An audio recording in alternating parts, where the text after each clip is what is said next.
Welcome to webinar number 4. You're here with Mel, the scientific trader. And today I'm going to be talking about trading leverage. As you go through your trading journey and you start to get heavily involved in knowledge management, data mining, data analysis, you start to identify particular patterns, particular trends, particular enhancements that can actually make a significant impact in terms of profitability, in terms of risk management. And over the last 2 years or so, there's been a number of things that I've identified, which it's not stuff that you're really going to find on most YouTube webinars or training courses, but there's some really novel things that I want to share with you today. And so we're going to be talking about trading leverage and how you can actually maximize your trading profits in a way where you're not really increasing your risk too much. So we're going to be looking into that in some detail today.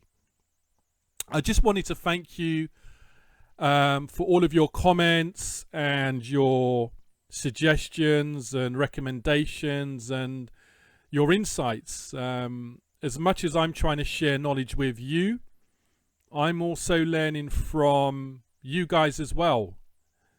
There's things that some of you have brought to my attention which I've never looked into, and so it's very much a sort of mutual partnership here. You know, we're cooperating with each other. Nobody is an oracle. You know, nobody is the all-encompassing oracle of trading.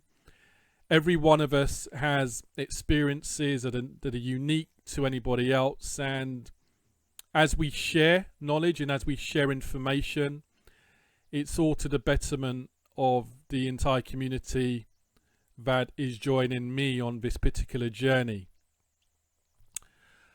I'm going to start off the slide with something which probably most of you have seen before. It's a proverb which says, "Give a man a fish and you feed him for a day. Teach a man to fish and you feed him for a lifetime." Now this particular proverb is one of the reasons why I am presenting information in the way that I'm doing it. Because over the last couple of months, many people have been asking me, "Mel, why don't you start a tipping service? Mel, we'd be happy to pay you for a tipping service." What people need to understand is I have no issue with tipping services. If somebody wants to use a tipping service, that's entirely their choice. But for me, the real value I think I can provide is by not adopting what I call band-aid strategies or band-aid solutions, quick fix solutions, where people are simply just looking for some sort of quick solution to make money rather than rolling up their sleeves and genuinely having the mindset to say, I'm going to roll up my sleeves, I'm going to jump into this ditch, and whatever it takes, that's what I'm going to do to make the breakthrough I need in my trading journey. And so I genuinely resonate, and some of you who have been emailing me, I have genuinely, you know, when I see your emails, I see your struggles, but I see how you're prepared to give this a go in terms of what I'm teaching, because everything else that you've been taught or have followed doesn't seem to work for you. I have genuinely been empowered by the way that some of you have actually showed me how you're actually starting to follow on this journey. And I can clearly see that you're going through key stages in the journey that I went through. And that really resonates with me, because at the end of the day, one of the biggest dangers of information and webinars is that people will take in information and a year later nothing's happened. You know, you're not going to make any progress in terms of your trading journey unless you start to apply a laser focused sniper approach in mastering a particular element of trading that you have an interest in, rather than moving from one strategy to the next strategy to the next strategy and continually searching Twitter, searching YouTube, searching the internet, and 2 years later, 3 years later, nothing's happened. There has to come a point where you have to say, this is the key concept which I resonate with. This is what I'm going to start investigating. This is what I'm going to throw all my resources and mental strength into, so that I can visibly see results after month 1, month 2, month 3. I can look back through my trading journey and see that there is progress. You know, one of the problems, if I was just to give tips, is, well, what happens if I'm sick? What happens if I decide I don't want to tip anymore? You know, you're stuffed. But when you're grasping principles, concepts, key fundamentals, these are things that people can never take away from you. These are things that are the infrastructure that you can build on. And if you want to build a legacy for your family, if you've got kids and you want to build a financial legacy and you're looking at trading as the vehicle to do that, then I'm sorry to tell you that there are no shortcuts.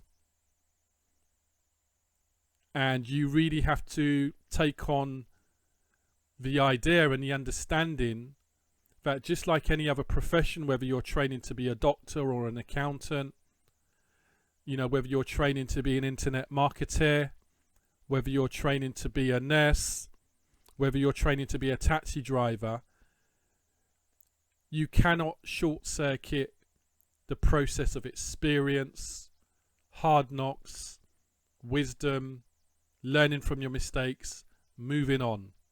Now, you certainly don't have to go through the number of years that it's taken me to sort of find light at the end of the rainbow. And part of the reason why it took me so long was because of ignorance, because of pride, and because of a completely wrong approach. So certainly there are things you can learn which can shorten the time frame, so you don't have to repeat all of the mistakes that other people have made. But I'm here to tell you that you will still make mistakes, and you will certainly have to put in a lot of work, and that the revelation is not something that is going to be overnight. It's going to be something that takes time before all of a sudden you realize that aha moment arrives and you're like, my goodness, now I know what I need to be doing. So my approach with these webinars is not to provide you any quick fix solution. It's to provide fundamentals. So if you're following my journey and asking me why don't I provide tipping services, then I'm going to be sorry to disappoint you, but that's not where my focus is. My value is in providing fundamentals that you can take and build on. My approach isn't to give you my whole strategy in one document and say, take it and go ahead, you're going to start making thousands of pounds a week. No. That's not what I'm about. What I'm about is teaching you, and I'm teaching you for free. I'm not charging you anything. So that creates even greater value, because at the end of the day, I've been in your shoes where I've had to pay out money and been completely and ongoingly disappointed by people that have ulterior motives, where they hold back information because they want to keep you in a subscription service. I've seen all the tricks of the trade to get people to hand over money. So for me, one of the reasons why I'm doing this as a free service, not that I have anything against people that charge, because at the end of the day, everybody has to eat, and providing somebody is providing valuable content which is worth what it's been charged for, absolutely no problem with that. But the reason I'm doing this free is because it was never my intention to charge in the first place, contrary to what some of the negative customers of mine think. There was never any ulterior any ulterior motive. So I'm very blessed and I'm very happy to be providing this information, and I will continue to do it as long as I feel that it's within my interest to do it, and something that I can balance with the trading journey that I'm sort of going through at this moment in time. Okay. One of the things that I just wanted to talk about again, just a reminder. I mean, normally every webinar I will normally do a summary of the previous webinar. I'm not going to do that today. What I'm going to do today is actually do a complete reverse. Today I'm actually going to start with questions and comments that people have left, whether by email, Twitter or YouTube, because I think there's a tremendous amount of learning we can get from looking at the sorts of questions that people are asking. And I know in the last couple of webinars, I've taken so long in the webinars that by the time I've got to the end, the question section has been either non-existent or very, very limited. So I'm going to do things in the reverse today. But what I wanted to do before I go into questions is just re-emphasize a key concept which I talked about last week. Now, sometimes I use analogies and visual illustrations because it kind of helps me to, I'm a very visual person, and sometimes these illustrations and analogies help me to really kind of take in some of the things that are happening, which sometimes it can be quite difficult trying to explain it just in text or email. So I wanted to again just emphasize that the way that I see my trading week is as a continuous cycle of peaks and troughs. So what we have here in this particular image is an oscillation of peaks and troughs, mountains and valleys, and it goes on and on like that. The key for me in terms of trading is really to try and adopt a position whereby I am trying to stay in the market as much as I can when the market is sort of trending in my favor. And then what I'm trying to do is jump ship when I have a sense that the market is starting to trend against me. Because what you have to understand is that it doesn't matter whatever your trading strategy is. And again, this is why there's very good analogies to the financial world of trading. Because in the financial world, you will hear the term bull markets, bear markets, sideways markets. And these are all terms trying to define the state of a market and how it relates to your trading strategy. There are going to be times with your trading strategy where it feels that nothing is working. And I've certainly had days where it feels like nothing's working. And I've had days where when I stop trading because I think that nothing's working, I will still continue to monitor the market in a way of trying to understand, well, if I had continued to pursue trades throughout this day, what would have happened? And many, many times I have realized that if I'd continued to push I would have completely devastated my account. And so what I have learned is that every single day, now I use days as cycles. You can, whatever cycle or time frame that you're working with, but I have found from my experience that every day is bringing a different level of oscillation. So I will get days where when I kick off, trade after trade is going in my favor. And so what I try to do is ride the wave of those trades. And I will try to ride the wave until I can sense that the market is starting to turn against me. Yeah? There are days where when I start trading, it feels like I'm on a slippery slope. And these are the days where I have systems in place that help me to jump off because of the fact that I don't know whether this slippery slide is going to change or whether it's going to run all the way down to the bottom of the valley. And this concept is similar to, what you will hear about let your winners run. So let your winners run, but cut your losses. So letting your winners run means you're riding the wave of the premium hands, but cutting your losses short is where, as you start to feel the market is turning, you jump off and wait for the next cycle or for the next day. And this is one of the reasons why you don't see much volatility in my trading results.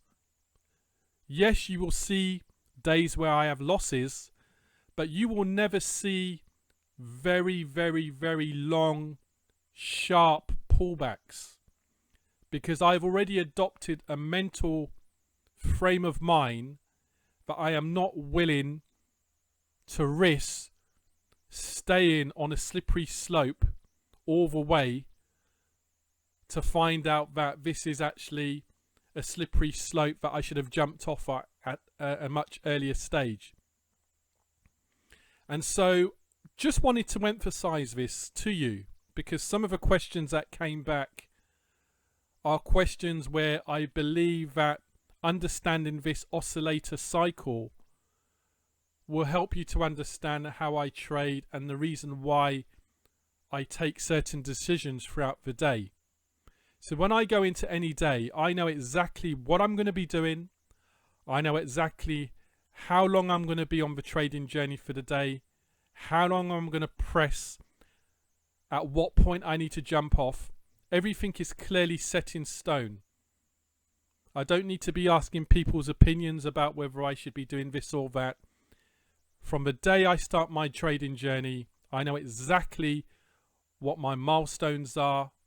I know exactly what my goals are. And that gives me a very, very important sense of structure so that I don't seem to be going through the day where I'm not sure or, things are happening and I have a sense of ambiguity about what I'm supposed to be doing or a sense of, and simply not having the self-confidence to know what decision-making process I should be following. So again, this was something that I talked about in webinar number 3 and just wanted to re-emphasize it again today. Now, one of the questions that always comes is, well, Mel, things can change. So if you start on this slippery slope, how do you know that it's not actually going to change and actually move up into a new equity high? And that's a great question, but at the end of the day, what I'm trying to do is reduce volatility in my trading results. And so the methodology that I'm following is one which really, really fights and senses where volatility could be a risk. And so I'm willing to let go of potential profits, by following a methodology that over the long run reduces volatility.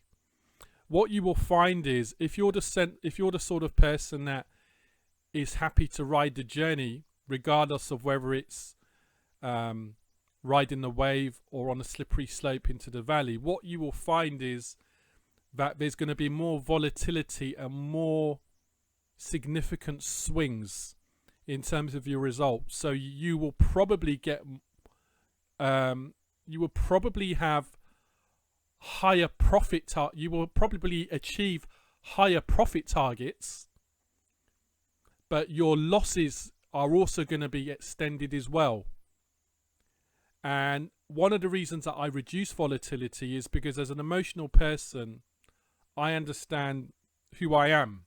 And I understand that as an emotional person, I need to protect my mental capital and my emotional capital. And what you've got to realize, I don't care who you are and how strong you think you are, when you are going on a slippery slope, you are starting to expend mental and emotional capital by trying to be resilient and follow your methodology and not do anything silly because of the fact that you're starting to go through a significant losing streak. There's a lot of emotional and mental capital that's expended, regardless of what you think. There's a lot of... So what I'm trying to do by jumping off, I'm trying to protect my mental capital and my emotional capital, because trading day by day, week after week, month after month, it's very important to understand it's not just about maintaining your physical condition, but also your emotional capacity as well. And why allow it to come under significant barrage when there are ways that you can manage things in a way which helps to protect your mental capital. So again, just a reaffirmation of a key concept which I spoke about to some extent last week. Okay, so now I'm going to address questions, and what I'm going to do is just run through quite a number of questions that came over the last couple of weeks, and some of these people I may have responded to, but because of the type of question they asked, I kind of felt it was quite beneficial and valuable for the wider community to really get an insight into where people are with their thinking, with their journey, and what my response would be. So moving on. So this question, morning Mel, I think your website, webinars, Twitter feeds are amazing. They have educated me hugely on statistics, probability, and the importance of these in being a successful trader. Thank you so much for sharing your philosophy with us. He then says, when you first started, I was trading late goals in the first half market.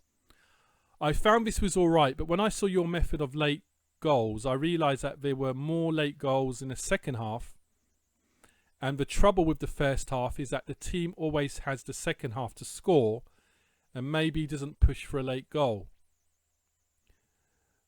That's an interesting find, and I would say I agree with you. There's been a number of statistical studies that are out on the internet which show that a lot more goals are scored in the second half than the first half. So in terms of a trading strategy where you're looking for goals, if you're looking at the second half as opposed to the first half, then you are in a sense riding a statistical advantage to some extent.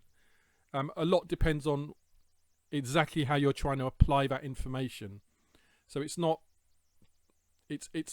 black and white in terms of saying, well, only strategies which focus on the second half will win. That's not what I'm saying. What I'm saying is that this person has recognized that there could be reasons, lots of reasons why teams tend to not score as many goals in the first half as they do in the second half. And obviously it's because of the fact that in the second half you're running out of time, especially if you're down or you need to win or you need to score a certain number of goals. Anyway, he says, after a while of testing late goals, I've managed to get up to 38% in terms of his win rate. And this is from a sample of 128 bets. So this is good because you've actually got a sample of a minimum of 100, which I recommend. And then he says, my average win is £10.60 and my average loss is £4.95. And I've worked this out as a profit factor of 1.3. This produces very volatile highs and lows in my profit line. Could you advise on how I could manage to produce better results by tweaking some stuff? I think I need to try and get the strike rate up to around 45 to 50%. I have also noticed with my trades, that the more goals there are in a game, the better the strike rate. Is this something you would agree with? Okay, so a couple of things here. So you've got a profit factor of 1.3 and presently your strike rate's 38%. Let's put this into a Monte Carlo and find out. So if your strike rate is 38% and your reward to risk is 1.3, let's run this for 100 trades just to see what you're experiencing. Okay. So yeah, I can clearly see what you're saying. You a lot of the times you're actually going to be in a negative. Okay, so I can understand what you're saying there.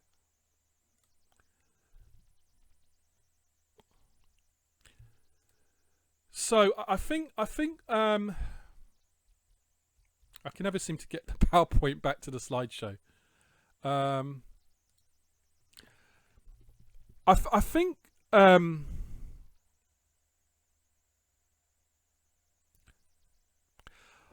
one of the things that you're going to have to do in terms of tweaks is possibly by looking at some substrands of this strategy. So what I mean is, for instance, you've noticed that, for instance, with the types of opportunities that you've identified, that the more goals there are in a game, the better the strike rate. Now, I can't really answer the question whether if there's more goals or less goals in a game, whether the strike rate's going to be better later on, because one of the things that you have to recognize about testing, sampling, is that because we are all looking for slightly different things. So my approach to how I identify trades might be different to yours in terms of the stats that you're looking at, in terms of the stats that I'm looking at. And you've got to remember, because there are so many variables involved, there are an exponential number of ways that you can approach late goal strategy. There's an exponential number of ways because of the fact that there are so many variables. I mean, if there's over 100 variables that one can be looking at, then it's very difficult to have an all-encompassing rule about whether this approach works or that approach works.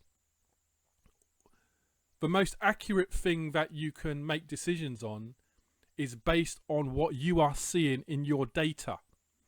So if you are seeing in your data that you tend to get a better strike rate with more when there are more goals in a game, then what I would say to you is, in terms of your next 100 trades, only focus on matches where there are lots of goals in the game, because what you're trying to do is see whether there's any baggage in terms of your sampling, whether there's any baggage in terms of your data that you can remove to increase possibly your accuracy and increase overall, which is more important than win rate, the most important thing is positive expectancy.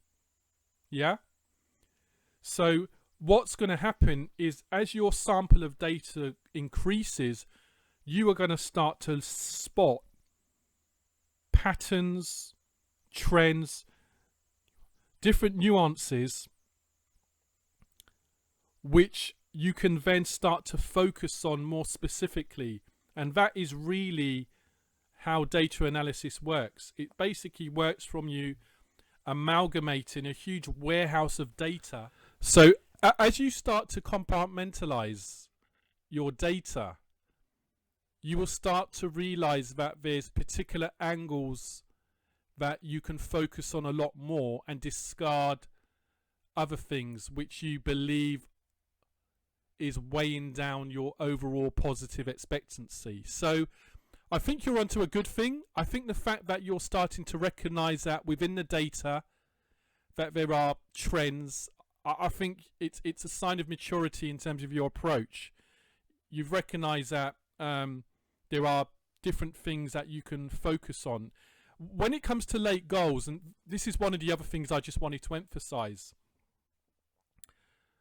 with late goals, there are so many different angles that you can focus on. I mean, I've got a particular friend of mine who does late goals as well, and he only focuses on matches where there is a 1 goal difference between the sides, because his hypothesis is based on the fact that if there is that the less goal difference there is between a winning team and a losing team approaching the final stages of a match, his hypothesis is that there tends to be more opportunity for goals because of the fact that the side that is losing recognizes that it just takes 1 goal for them to get something out of the game, and so they will be pushing.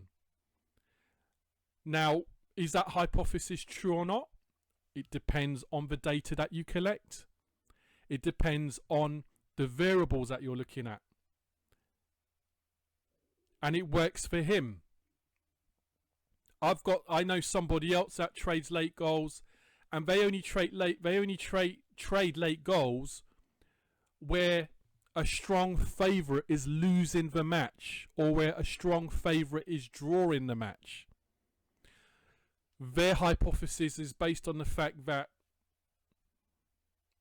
strong favourites, because of the financial incentives there are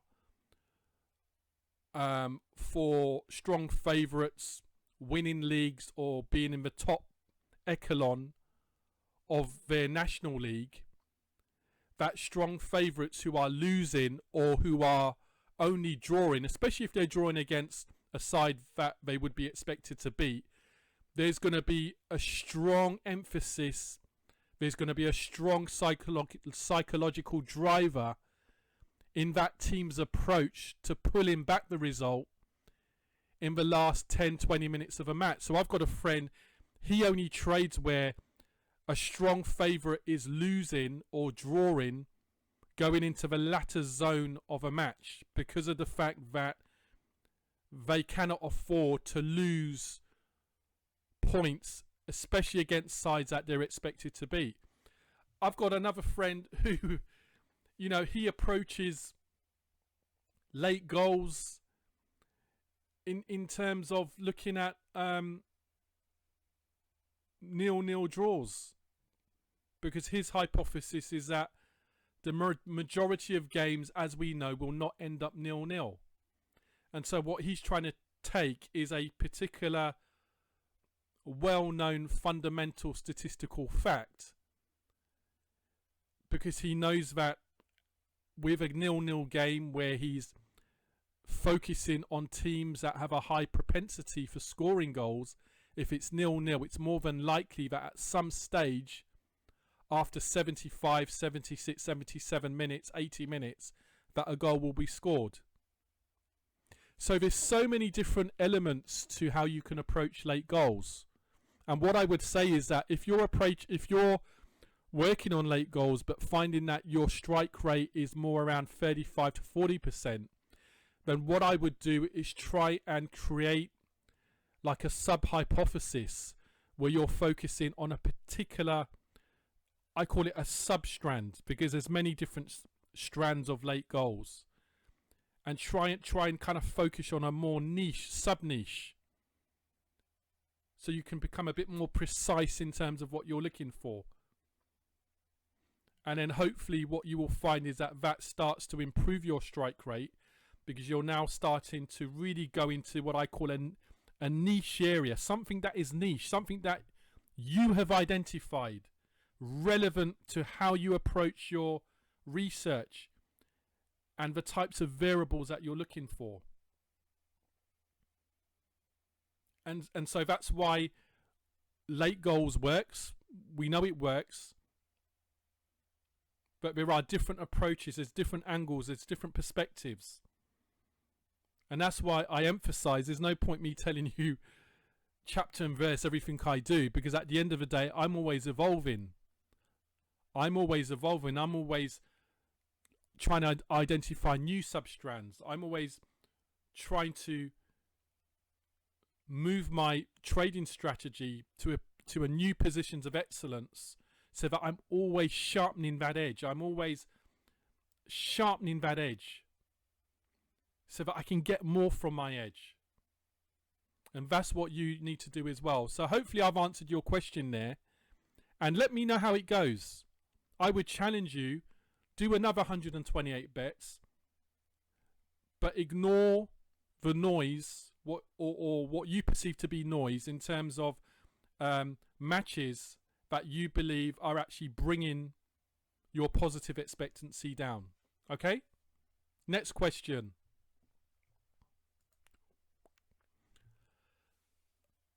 What I'll do, I'll ignore the plaudits and the praise. I do appreciate that. But what I want to do is just get to what it is that you need help with. Hi Mel, it's nice the information shared which doesn't have an ulterior motive. You're not trying to sell something.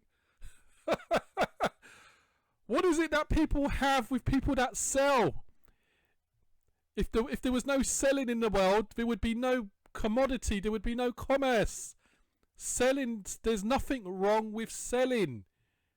It's about whether what's being sold offers value and is worth the price. Please, people, there is nothing wrong with selling. You can't expect to go to Tesco's, Morrison's, Asda at the weekend, shop your trolley full of products, and walk out to your car without paying.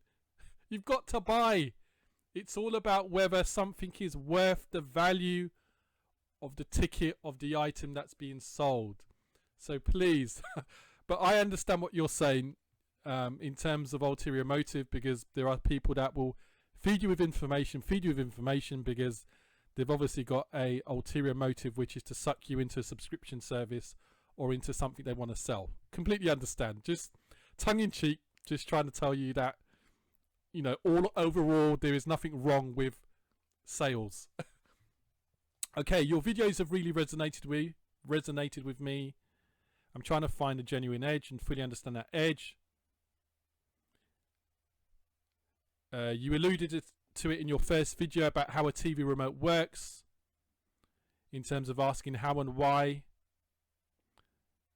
And poor ones seem to follow stats without even wondering whether they actually mean anything or are relevant. My mantra is, if you ask right questions and you'll get right answers. Thank you and all the best with your trading. So there was no question here. It was more just an affirmation of what I'm presenting, and somebody here who resonates and empathizes with what I'm doing. So more power to you, Simon. Simon, I should have taken your name off. I normally take names off. So sorry for having your name on, but your last name isn't there, so you're still anonymous. Hi Mel, I must admit I'm truly inspired by what you do. Been following a lot of traders over the last couple of years, which have helped. However, I've not seen anyone with as much conviction in a scientific approach towards a sports market.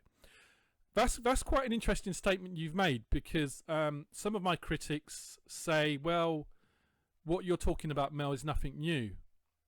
And they kind of make it sound like, well, a lot of the stuff I talk about is across lots of forums and websites. But the impression that I seem to be getting from a lot of people is that what I'm presenting certainly seems to be in the minority rather than the majority as far as people that are presenting information about trading online is concerned, especially in regards to sports markets.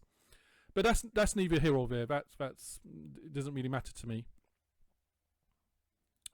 Anyway, I did have a couple of questions. Hopefully you can help. Personally, I'm finding myself only operating in play with no pre-game research, which I feel is causing me to overtrade. Looking at the month so far, I've traded 301 markets. I'm keen to get my selection to 30 to 35 per week, but I need to filter a lot better. Are there any tools I can use to help the process without sitting for hours planning a trading week? Yes, I would say certainly by looking at pre-stats helps to cut down. And people have different opinions, but for me, pre-stats, one of the reasons why pre-stats is important for me is, number one, I'm trying to, as you've alluded to, I'm trying to cut down on the number of games I can possibly research. So it's a great filtering tool. So with my pre-stats, I'm looking at teams that historically have a strong reputation for scoring lots of goals, for scoring late goals, and are coming from leagues that have a good reputation for lots of goals. So that's one thing that will help you.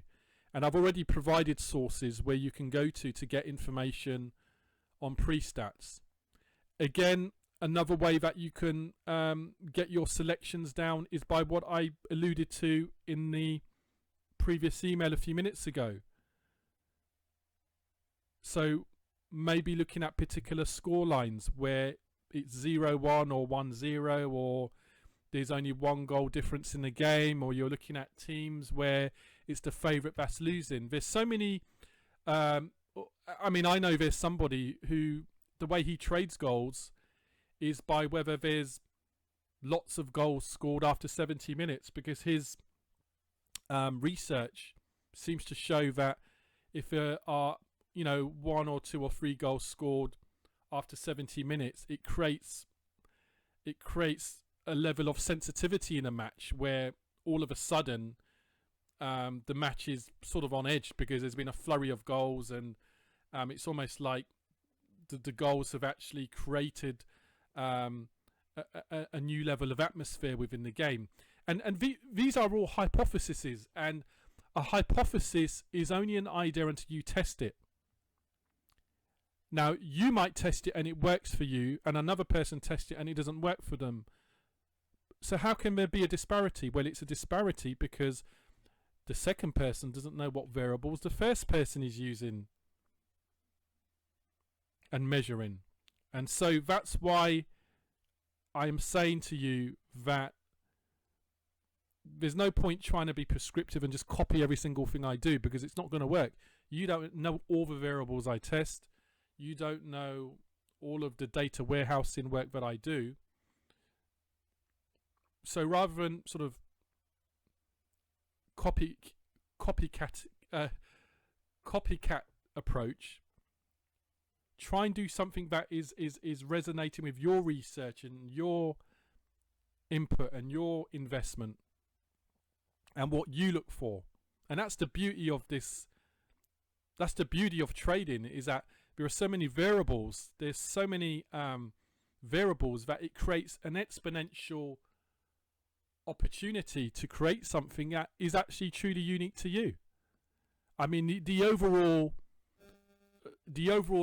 encompassing idea might not be unique, but the approach that you have, what you're looking for, can be unique, and there's a certain level of fulfillment that comes with it. And that's why I'm always on the case of create something for yourself, do the hard work, because when you do it, believe you me, people, when you do it and it works, There is no better level of fulfillment. Monte Carlo equity curve is a great tool. However, I have noticed by adjusting the parameters in terms of risk to reward by tiny amounts can hugely affect the equity curve. My question is, how flexible are you in your entry points? I understand you lay below 1.6 and only back over 2.8. So yeah, most of the time I lay, I buy low. So I lay at 1.6.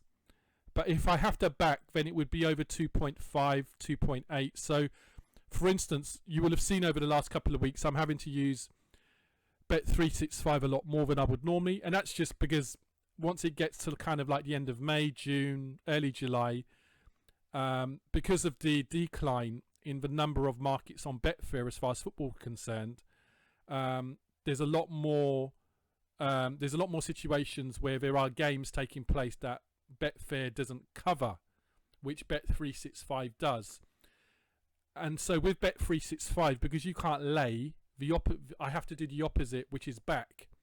And so I will normally back sort of, 2.5, 2.6, 2.7, which is the equivalent of laying at 1.6 or so. Anyway, the question that is being asked here is, how rigid am I with these parameters? The way I would answer this is I am as rigid. I'm as rigid as I should be rigid, because I believe that being rigid is a sense of respecting your rules. The rules are there for a purpose. Yeah.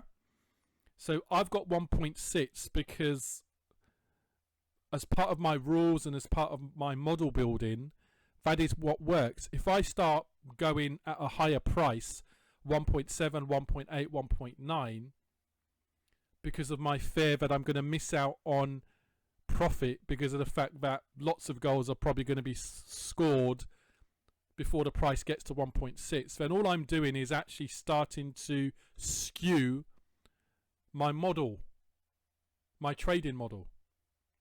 So I will religiously, as much as I can, stick to 1.6. Now, yeah, 1.62, 1.65. I mean, the only time where, I actually judge things by times.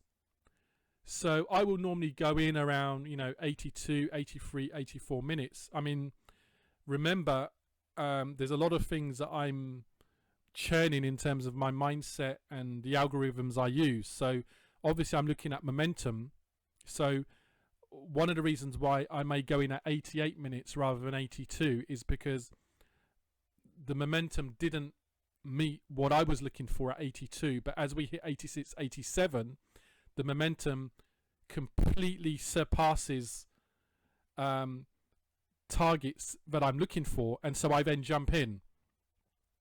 And that's why I say I'm kind of fluid. It can be 1.6 all the way down to 1.2. But normally around 1.6, 1.5.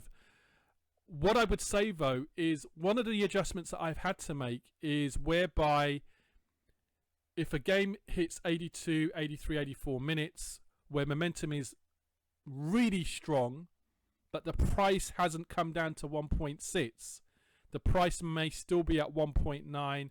It may even be at 2. I mean, there were a couple of games a couple of weeks ago in a Danish league where, because of the fact that what was at stake on the last day of the season could decide the destiny of whether a team was going to stay up or not, there were situations where at 85 minutes price was still at 2. It was coming down, but it was still at 2 when it should be sort of at around 1.6, 1.5.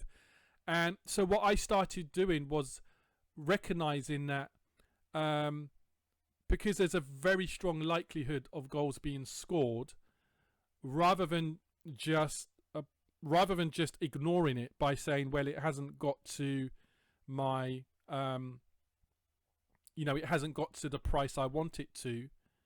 What I decided to do was basically adjust my position size. So what it meant was that I had to take one-to-one trades, which basically means if price is at 2, it's evens. So if you risk £200, you'll make £200. It's 1-to-1. I don't normally take one-to-one because I'm always looking for my reward to be more than my risk. But in certain instances, I will take a one-to-one in instances like that. So those are situations where, but I don't use that as I don't use that as license to start all of a sudden taking one-to-one trades wherever I can. There is just very, very few instances where I'm happy to do that, but most of the time I'm happy to let go of possible profit by kind of focusing on a particular price range, because I know overall what I'm trying to do is protect my positive expectancy. That's what I'm trying to do. I'm trying to protect my positive expectancy, and in order to do that, you have to ensure that for the bulk of the time you're sticking to the core component of what makes you profitable over the long term. So I hope that explained. Premium hands, I understand what Dan Shapiro is saying in terms of thinking like a poker player. I like to think I like to think I'm like that, but can it result in burning the candle at both ends? At what point does a good hand end and go bad? For you to be asking this question, it means that you haven't properly watched all of webinar 2 towards the end. I have said, when you have a premium hand, which basically means where after the first 4 trades you're in a very strong position, I said what I then do, I will then take another 2 trades, but I will reduce my position size by 50%. The reason that I reduce it by 50% is that if them 2 trades are bad trades, at least it doesn't have too much of an impact on the existing profit that I'd already built. If trade 5 and 6 and trade 5 and trade 6 wins, then it's additional profit that I can add to the existing profit I've got. And so I will continue to keep taking an additional 2 trades until I hit 2 losing trades in a row. When I hit 2 losing trades in a row, that is when I decide to stop. So you should never have a situation where a premium hand day goes bad because of a methodology I've adopted which helps to prevent that. Because what I used to do previously was I would have a premium hand and I would just continue trading and trading and trading, and I would find that I could have my first 4 trades could be wins, and I keep trading, and then I end up with the next 4 trades are losses. And I've almost completely decimated or completely nearly got rid of all the profit I had. And it used to cause a lot of emotional pain. Now, as I said, if I was an algorithmic trading system that could trade hundreds of thousands of trades a day, then the law of large numbers, it's really a non-issue, because you could win your first 4, lose the next 4, but then win the next 10. But because as a human you've got limited capital in terms of how many trades you can take per day, you have to be more strategic and you have to have more of a sniper approach. And so premium hands is in terms of extending your premium hands, there's a particular strategy I have which enables me to know when I need to call it a day. So hopefully that answers your question. And webinar number 2, the latter part of webinar number 2 goes into a lot of detail regarding that. Hi Mel, hope you're well. I've been following your approach, currently working for your webinars. I wondered if you had any advice on back testing. Are there any sites where you can test approaches against lots of historical games to see goal times, odds?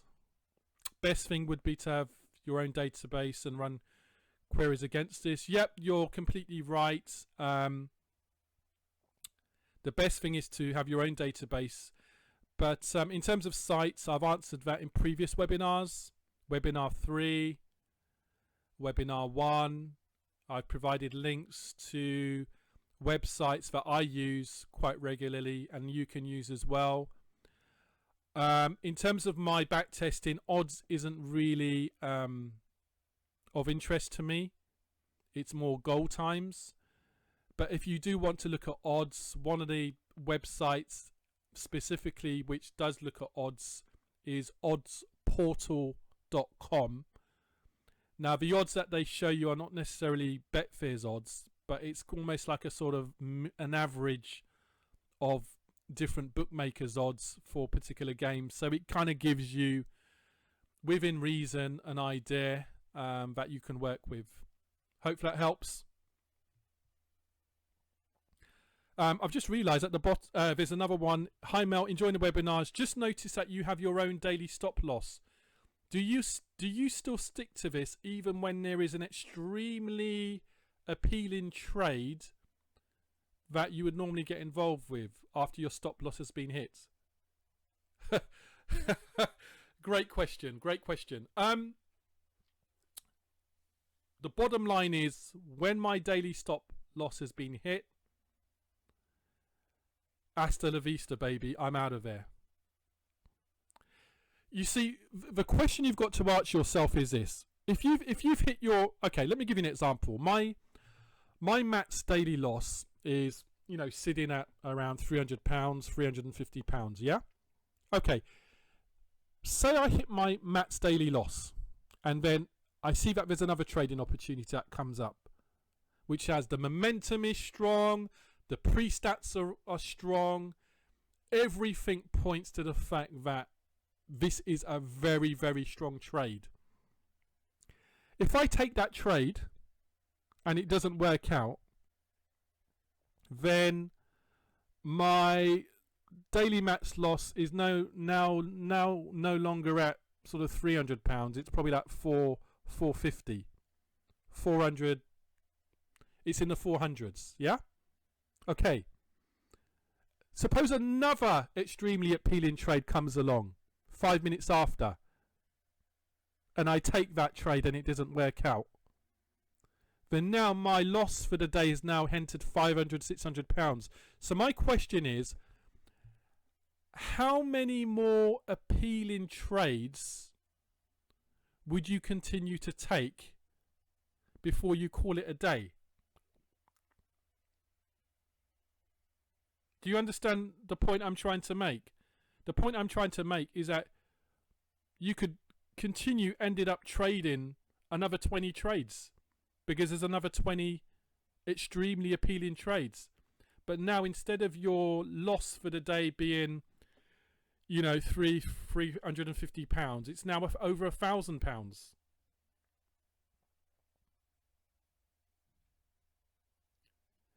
Now, on the reverse, some of those appealing trades could work out for you. Absolutely.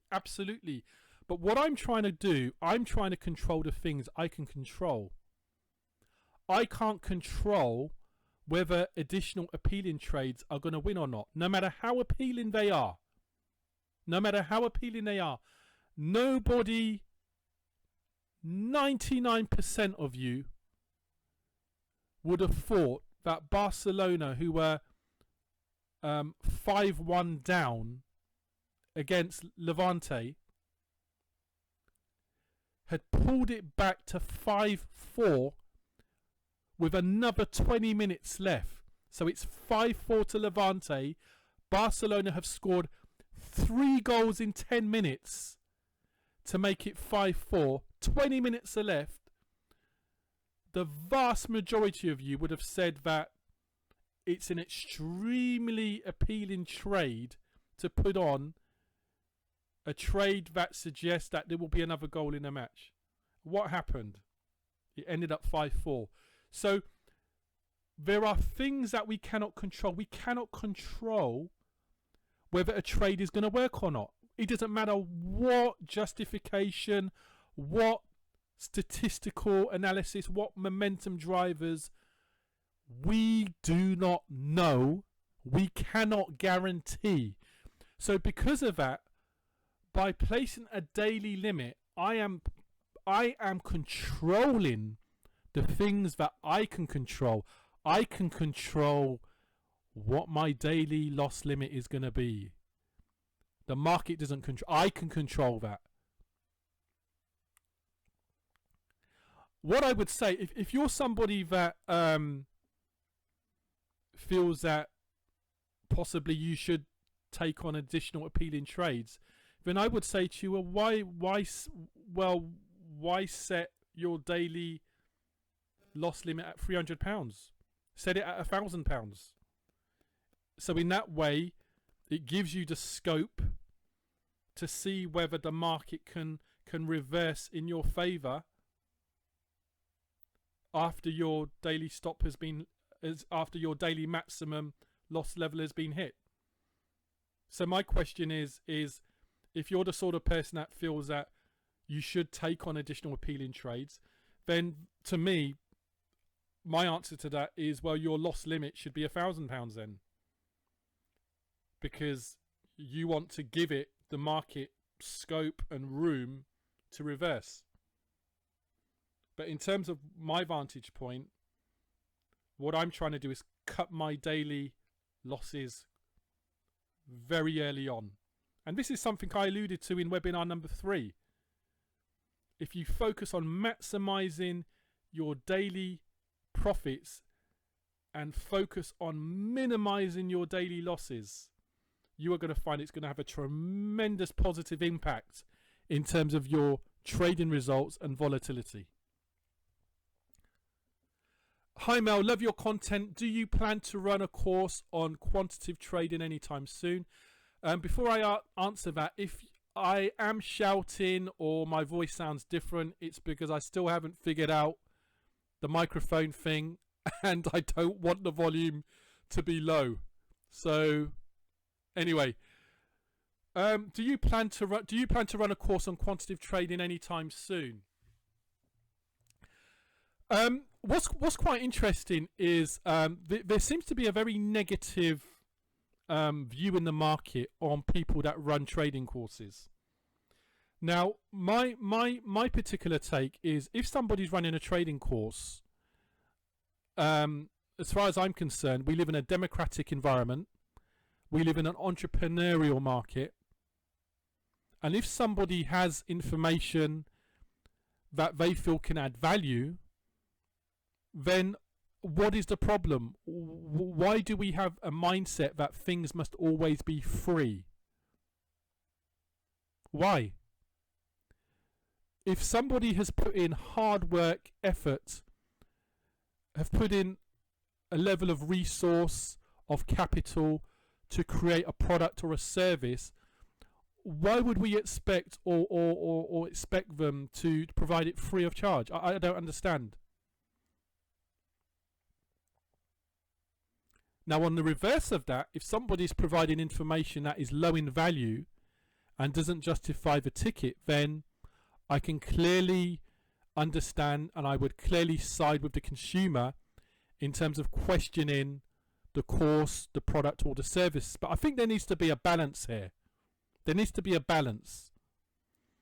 Because I think this kind of freebie attitude is quite dangerous, because it can actually cause people to become lazy and just want information and want the secrets without putting in the hard work and effort that's required to attain a level of success.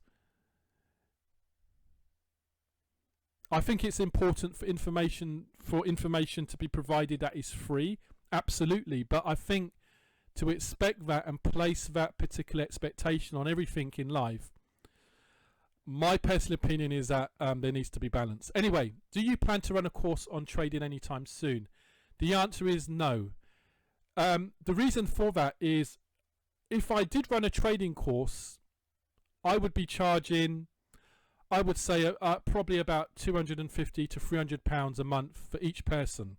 And the reason for that is, if I was to run a trading course, or if I was to run any type of service, it can't be just tips, and it can't be just a band-aid approach. It would have to be a service where it's almost like a sort of management consultant type service, where with each person that signed up, there's a certain number of hours that I'm on the phone with them each week, each month, where they're sending me information, where I'm reviewing their trading journal, I'm reviewing their trading strategy, where I'm actually going in and identifying where they're going wrong, identifying the pros and cons, the strengths and weaknesses, applying a SWOT analysis to their approach. It has to be something where I'm adding value to them, so that after month 1, after month 2, after month 3, there are measurable results that I can see and they can see where their trading is starting to take off. I'm not into this, run a course, sell it for 20 quid, sell a book for £20. For me, my real pleasure comes in helping to change people's lives. Because we've got to realise what's at stake here are people's lives. There are certain people that have come into trading as the last resort because they may have had financial tragedies, debt collectors are on their doorstep, and so there are people that are hurting, that have suffered, and so when they come into trading, they are vulnerable, and too many times these people are taken advantage of because of lack of knowledge. And so for me, if I'm going to run something, it has to be one of the best things on the market. I can't run something that's run of the mill. So that's why I would charge £250 to £300. Because to me, it's got to be something that is of tremendous value. But the reason why I can't do a course is because of the fact that when I got into trading, one of the key reasons was because of the fact that I wanted it to make my life freer in terms of time. And so if I'm doing my own trading, which involves a lot of analysis anyway, but at the same time I still want to enjoy taking my kids to school, enjoy that,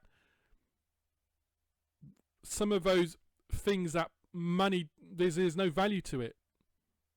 Being able to take my kids to school, being able to take them to their friends' birthday parties, to be able to spend quality time with the missus, to be able to go on holidays, as well as factoring my own trading, then it would be impossible to bring in a trading course, because what that would then do is affect the balance that I have right now. And so and also because of the effort that I would want to put into the trading course, I can't run a sort of mishmash trading course and it's not really providing value and I'm happy with it. And so for me, I kind of believe that running a course isn't in my best interest.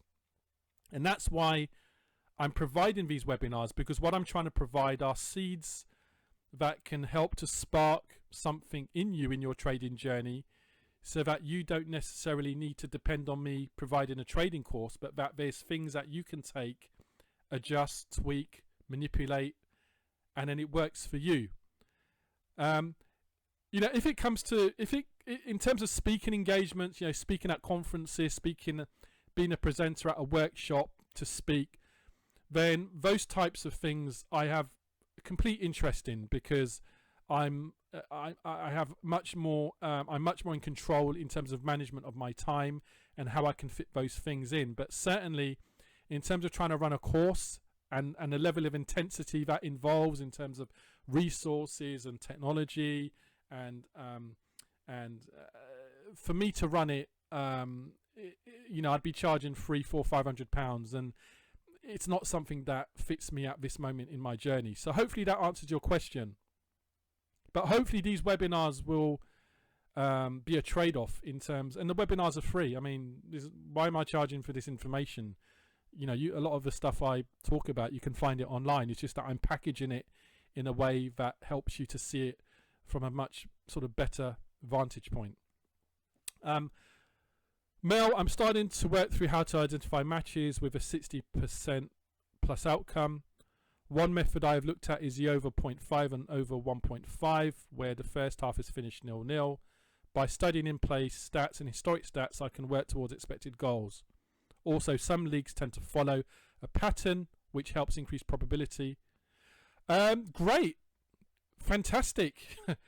Here we have somebody who isn't necessarily looking at late goals. What they've done, they've taken concepts, fundamentals, and realised that it doesn't have to be late goals. You can apply it to something else. You can apply it to a different market.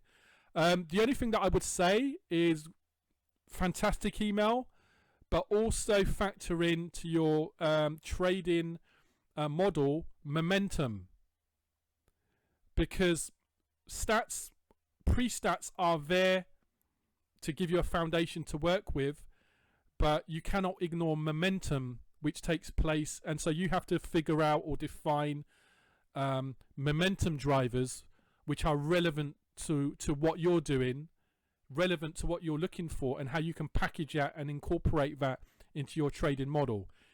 Because I have found from experience that with trading late goals, if I base it just on pre-stats without any thought towards what's happening during a match, then what I find is that my positive expectation comes down quite significantly.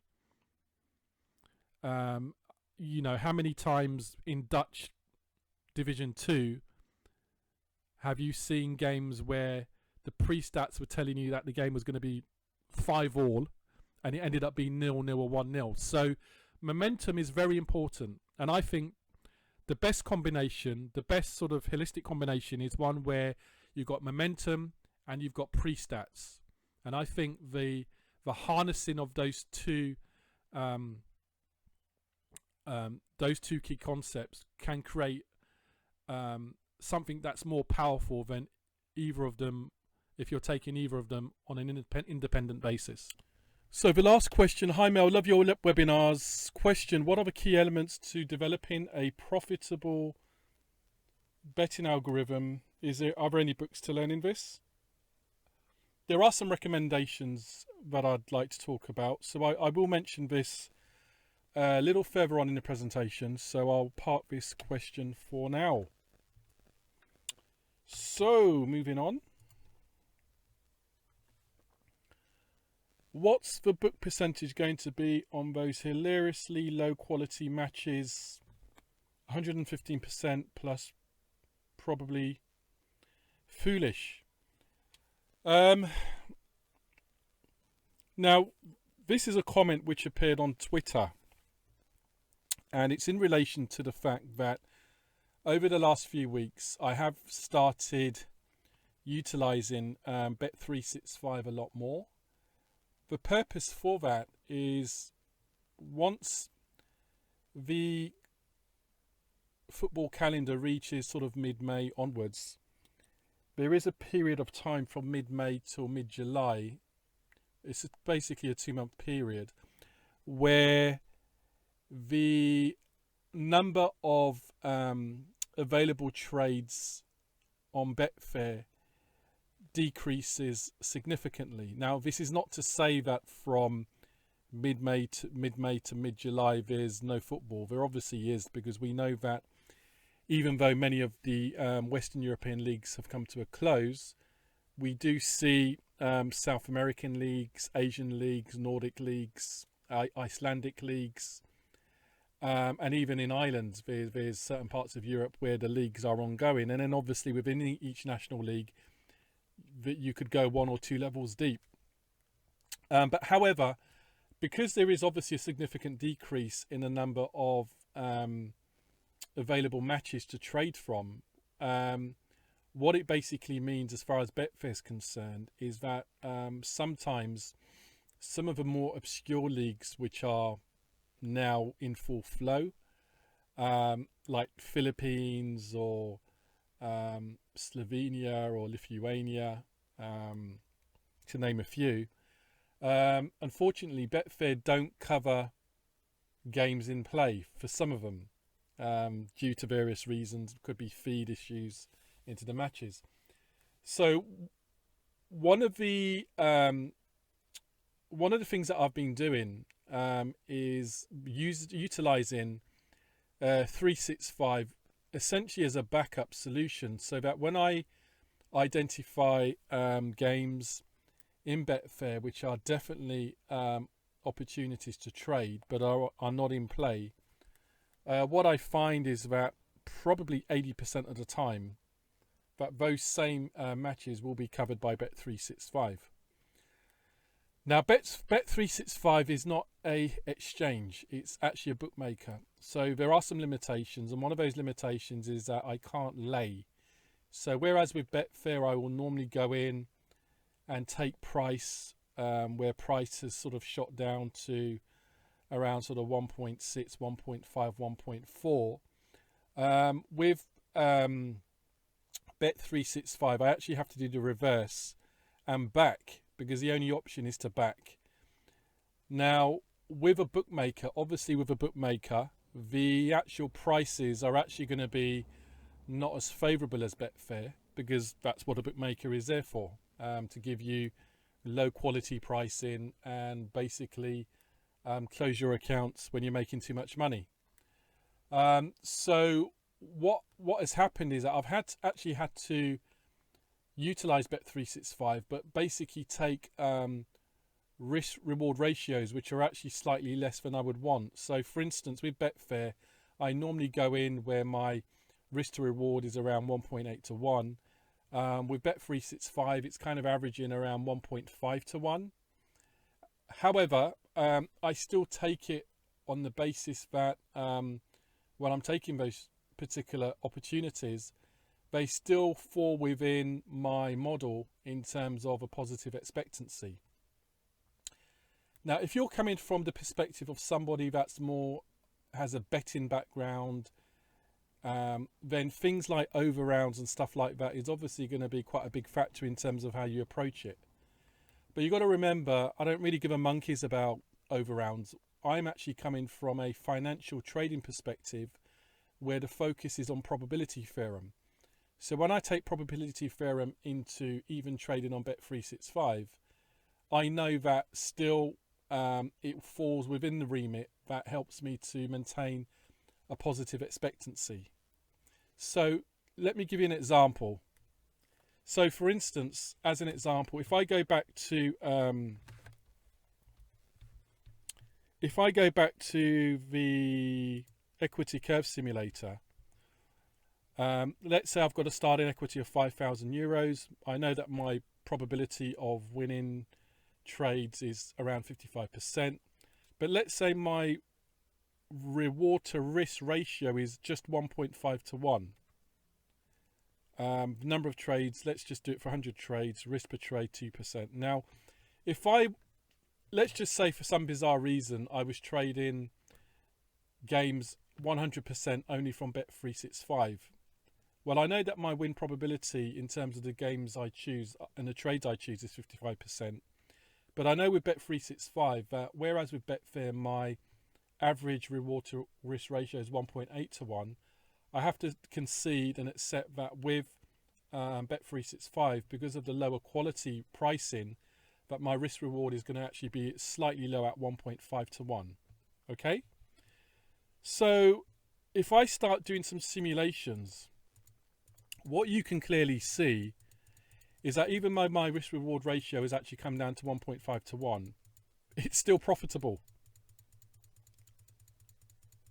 I mean, I'm going through probably about 50 simulations right now, going on to close to 70, 100 simulations. And in all simulations, you will see that the constant trend is that the equity curve is trending upwards. So when I got that Twitter, comment about how I'm foolish and that how can I beat the bookie and the overrounds, that's a prime example of why I really like, which is why I call myself a disruptive trader, because basically what I'm doing is puncturing a lot of the BS that you see about the approach to trading. If you're somebody that bases your fundamentals on probability theorem, then it actually allows you the opportunity to go into markets and to actually go into particular platforms where traditional sports betting would say that you're not supposed to. So hopefully this gives you an example of why when I saw the word foolish, I just had to laugh, because at the end of the day, the only one that is foolish is one that sees what the Monte Carlo and the equity curve simulator is showing them and deciding that you're not going to take up the opportunity because of some bizarre reason about overrounds. So hopefully that explains that question, or addresses that question. Now, obviously, I'm not going to be trading Bet365 100%, because obviously, as you well know with a bookmaker, once you start to have any sort of form of success, they start coming with various kinds of limitations, etc. So I'm aware of that. But as I've said, I'm simply using Bet365 just as sort of like a backup. The majority of the portfolio of my trades will come from Betfair, but from time to time I utilize Bet365 because what I'm trying to do is ensure that I'm trading as much as possible a minimum number of games a day, which then contributes to my overall number of occurrences per week, which contributes to the model, which helps me to have a positive expectancy. So I'm happy to take a slight decrease in terms of reward, knowing that that it's justified by it's still allowing my win percentage to hover around the 55% mark. Now, the other thing just to bear in mind is I've had a Bet365 account for nearly 3 years, and what I'm doing now is nothing new to what I did last year. So you know, it's no big deal. It's no sweat. If they do close my account down, life goes on. I mean, I've got plenty of cousins that can easily open accounts and I trade through them. So, you know, it's not a big deal. It's not a jawbreaker. It's not a deal breaker.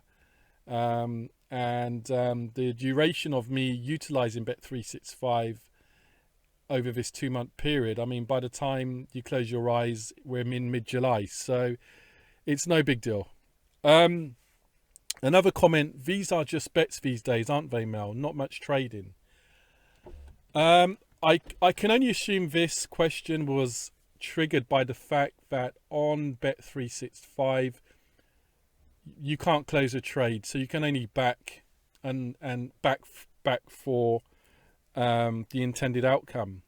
And unlike Betfair, where you can open and close a trade, on Bet365 you can only back. Now,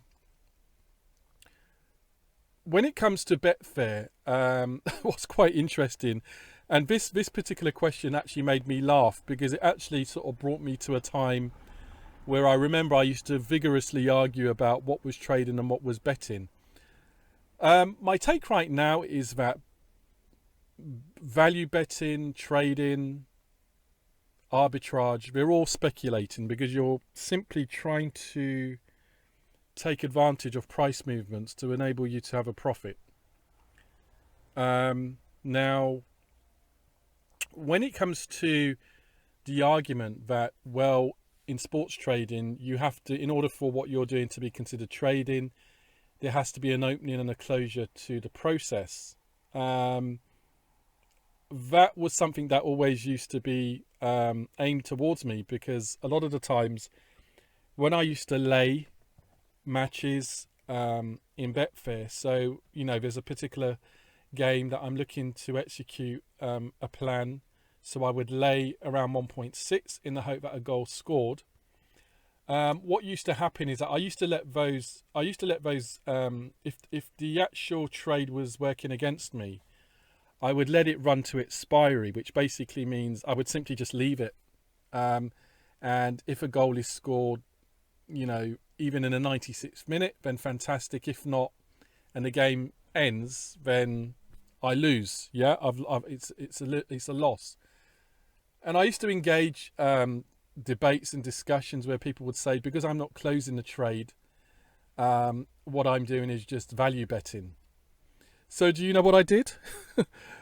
What I started doing was I would simply, once the market had gone down to like 1.01, which is basically almost like the game is up, I would then close the trade and say to people, okay, well, I laid and then I laid to open the trade at 1.6. The trade was working against me, so I backed it at 1.01 to close the trade. So it's a loss. So that must be a trade, correct? But if I allow it to carry on like another 2-3 seconds for the market to actually be suspended before I can get an opportunity to close a trade, then that's betting. So the 3-second or the 5-second delay between me closing at 1.01 and not being able to close means that it's either a trade or it's not a trade. I just thought it was absolutely ridiculous. And that's why when you have these very definitive definitions and parameters, when you apply them in a live environment, it causes contradictions. I mean, one example I can give you is, for instance, spread betting. Spread betting, you're betting on a spread. Yet many spread bettors that I know, like, spread bettors at spread bet forex or spread bet equities, they open and close their trades. They open a trade and then they close a trade to create their profit. So what are they? Are they trading? Are they betting? What they're doing is defined as spread betting. Yeah, they're trading. So how do you actually explain that paradox? And so that's why in the end I just thought, you know what, I can't be bothered to split hairs. If people want to be philosophical about what is this and what is that, it's up to them. But ultimately, the bottom line is what you're doing making profit or not? Is what you're doing consistent with scientific laws? Is what you're doing gambling, or is there an edge to it, a strategic edge, which allows you to have a positive expectancy over time? So it's neither here or there for me. And the idea of closing my trades at 1.01 just to pee somebody off was quite hilarious, actually.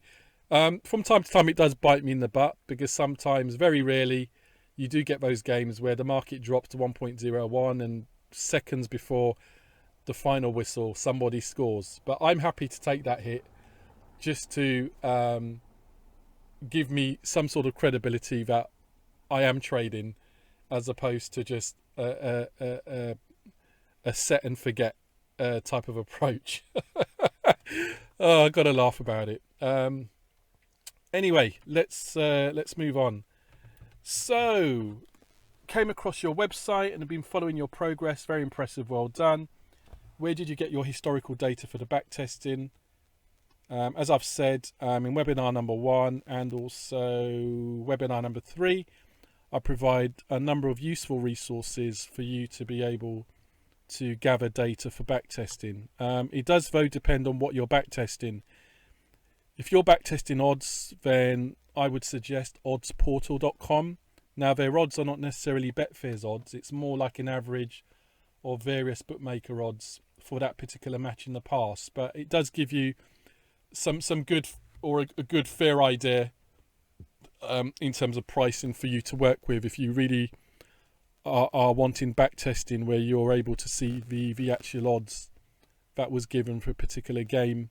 But Odds Portal is limited. I think the odds it gives are just for match odds. So if you're looking at over-unders market or correct score, it's not going to give you odds for that. So you probably would have to contact Betfair. There are ways you can download. They do like data dumps, but I find it very, very complex trying to sort of decipher the information they send you. Okay, so moving on to the last question on this particular slide. If you don't mind me asking, how can you backtest a strategy if you don't know the Betfair odds at the time you intended to implement the strategy? Because each game will obviously have different odds prices. This is a great question. And again, when I'm doing my backtesting, all I'm looking at is when goals are scored. I'm not necessarily looking at what the odds were for over-unders markets. When you know, because at the end of the day, I know that there's a particular price range that I'm working with, which is normally around 1.6 down to 1.2, and the variation of when I go in is all due to momentum. Sometimes you might get a game where the momentum isn't really justifying entering the trade, but then it starts to pick up from the 87th, 88th minute. All of a sudden, the momentum drivers I'm looking for, it shoots through the roof. It shoots through the roof. And so that's why I then get in. So that's why sometimes I'm able to get in at, price of 1.25, 1.2 and take like a 4-to-1 or even like a 5-to-1 trade, because I'm able to take advantage of the fact that the price has gone so low that I'm able to put on a larger position size without actually increasing the normal liability mats that I would put on for a individual trade. Yeah, so to answer your question, when I'm back testing, I know that 90% of games, probably 95% of games, once the match hits 83, 84, 85 minutes, it's almost like price goes into this vortex where the price decay starts to dramatically accelerate. So I know that within given reason, that price is going to be within a particular range, and that allows me the opportunity to not have to really be that specific in trying to find out what was the odds of previous games that I'm back testing for the over-under markets. Now, from time to time, you do get situations where at 84, 85 minutes, price could still be at 2 for particular live games. And what I tend to do now for where price is still quite overextended, more than it should be, is I will normally now take it as a 1-to-1 trade. So normally, there were a couple of examples a couple of weeks ago in the Danish league where, because of the fact that it was the last game of the season and the result would define whether teams would stay up or actually win the league, there were certain games where even at 85, 86 minute, the over-under markets was at evens. So the expectation is that it would be around 1.6. It's still like at 2. So what I do in those situations is that I would probably take it as a 1-to-1 trade, because even though the price hasn't reached where I want it to, the momentum and all the other pre-stats justifies the fact that there's a high potential that a goal is going to be scored. So rather than trying to wait for price to finally get down to 1.6, which could probably be the 90th minute, I will take that as a 1-to-1 trade, because to me that's an exception to the rule. But I don't use that as a justification to start breaking my rules and saying, well, every game that doesn't get to 1.6 when I want it to, I'm going to take. It depends on where the price is. Sometimes I will slightly customize my position sizing to accommodate that constant liability. So, if price gets to 1.7 and I want it to be at 1.6 and the momentum drivers are there and it's reached 83, 84 minutes, I will probably go in, and instead of taking the full position size that I would want, I may have to do a slight adjustment, because what I prefer to change is my position size rather than my liability. So I always want my liability to remain constant, and the only thing that can change is my position size. I don't want to be in a situation, because I always want my liability to be predefined as a constant rather than a liability that's constantly changing from match to match. So hopefully that answers that question there. Okay, so moving on. So just giving you some insight in some of the publications which I believe are very, very strong in terms of the presentation and the knowledge and the insight that it provides.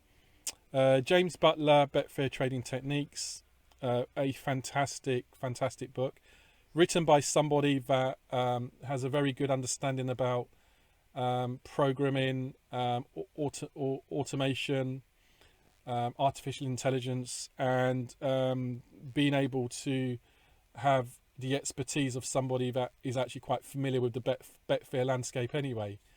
One of the things that I would say, though, if you're somebody that really has a big interest in quant trading, algorithmic trading, just be aware of the price you have to pay for going down that route. Because what you've got to realise is, with investment banks and hedge funds, where obviously they a lot of their proprietary systems are algorithmic trading systems. You've got to realize that the systems that they set up in terms of the algorithms, they have business units composed of engineers, physicists, technologists, and so they have business units that they employ people whose job is to basically look after, maintain, and sustain these very, very highly advanced artificial algorithmic trading systems. You and me are most of you who are probably listening to this call are lone traders, entrepreneurial traders, retail traders who are trading from our houses as individuals.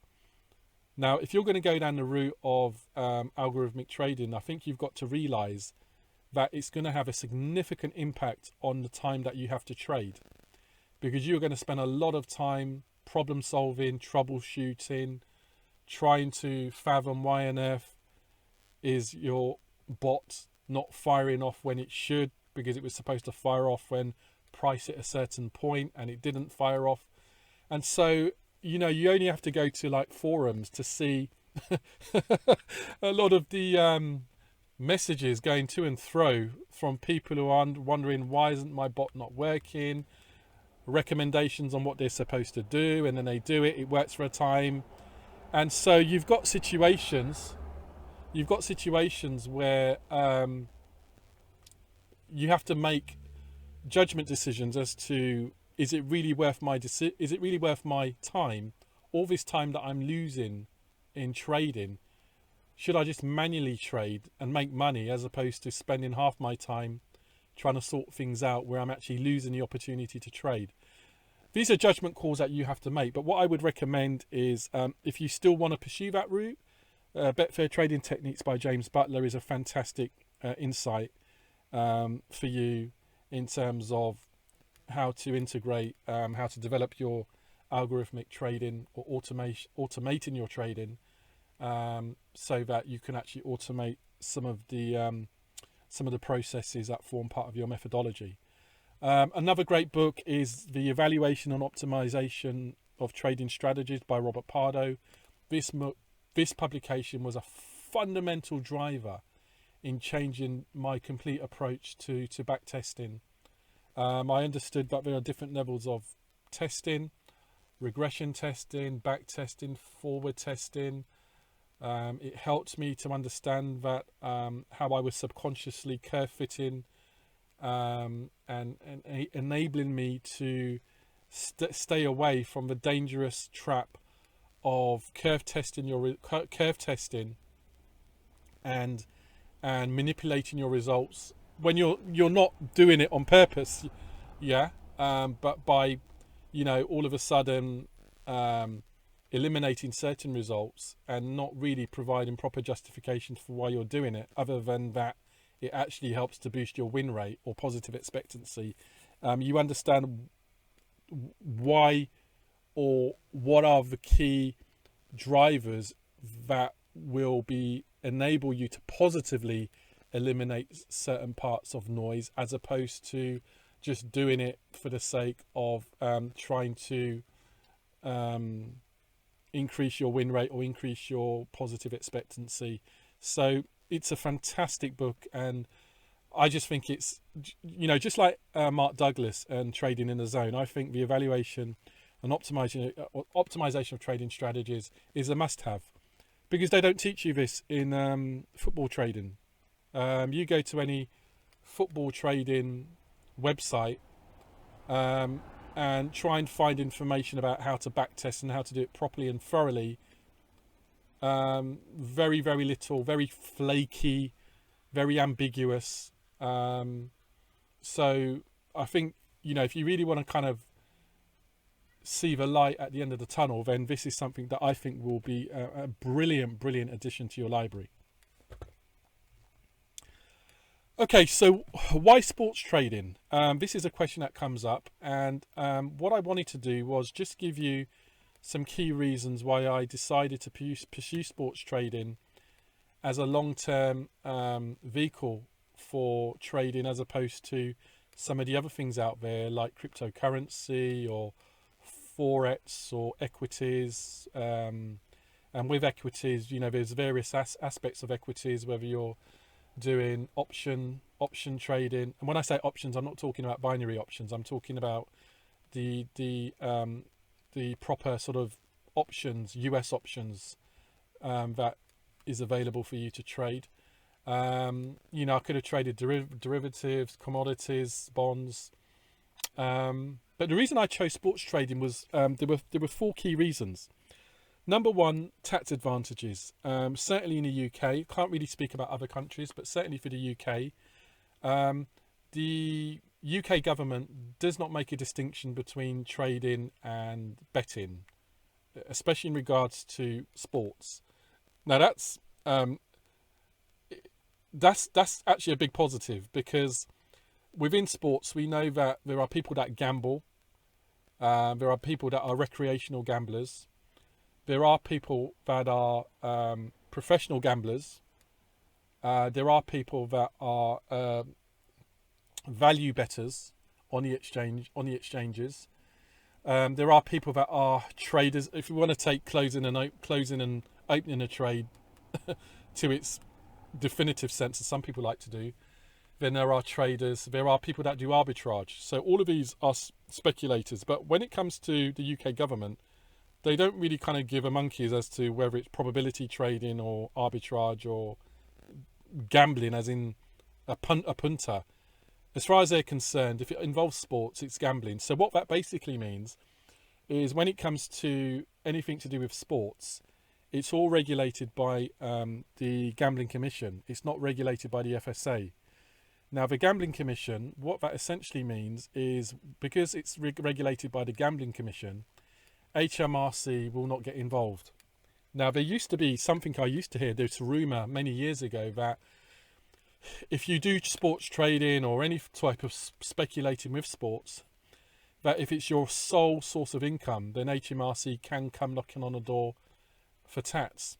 And it was only when I actually spoke not to traditional accountants that have nothing to do with, have no clue about trading or the different elements of trading, but when I spoke to accountants in the city that actually specialise in doing the trading accounts for trading firms, proprietary firm, hedge funds, for individual retail traders, that was when I fully understood that HMRC will not come near anything to do with sports. And the reason for that is because if they can't have their cake and eat it.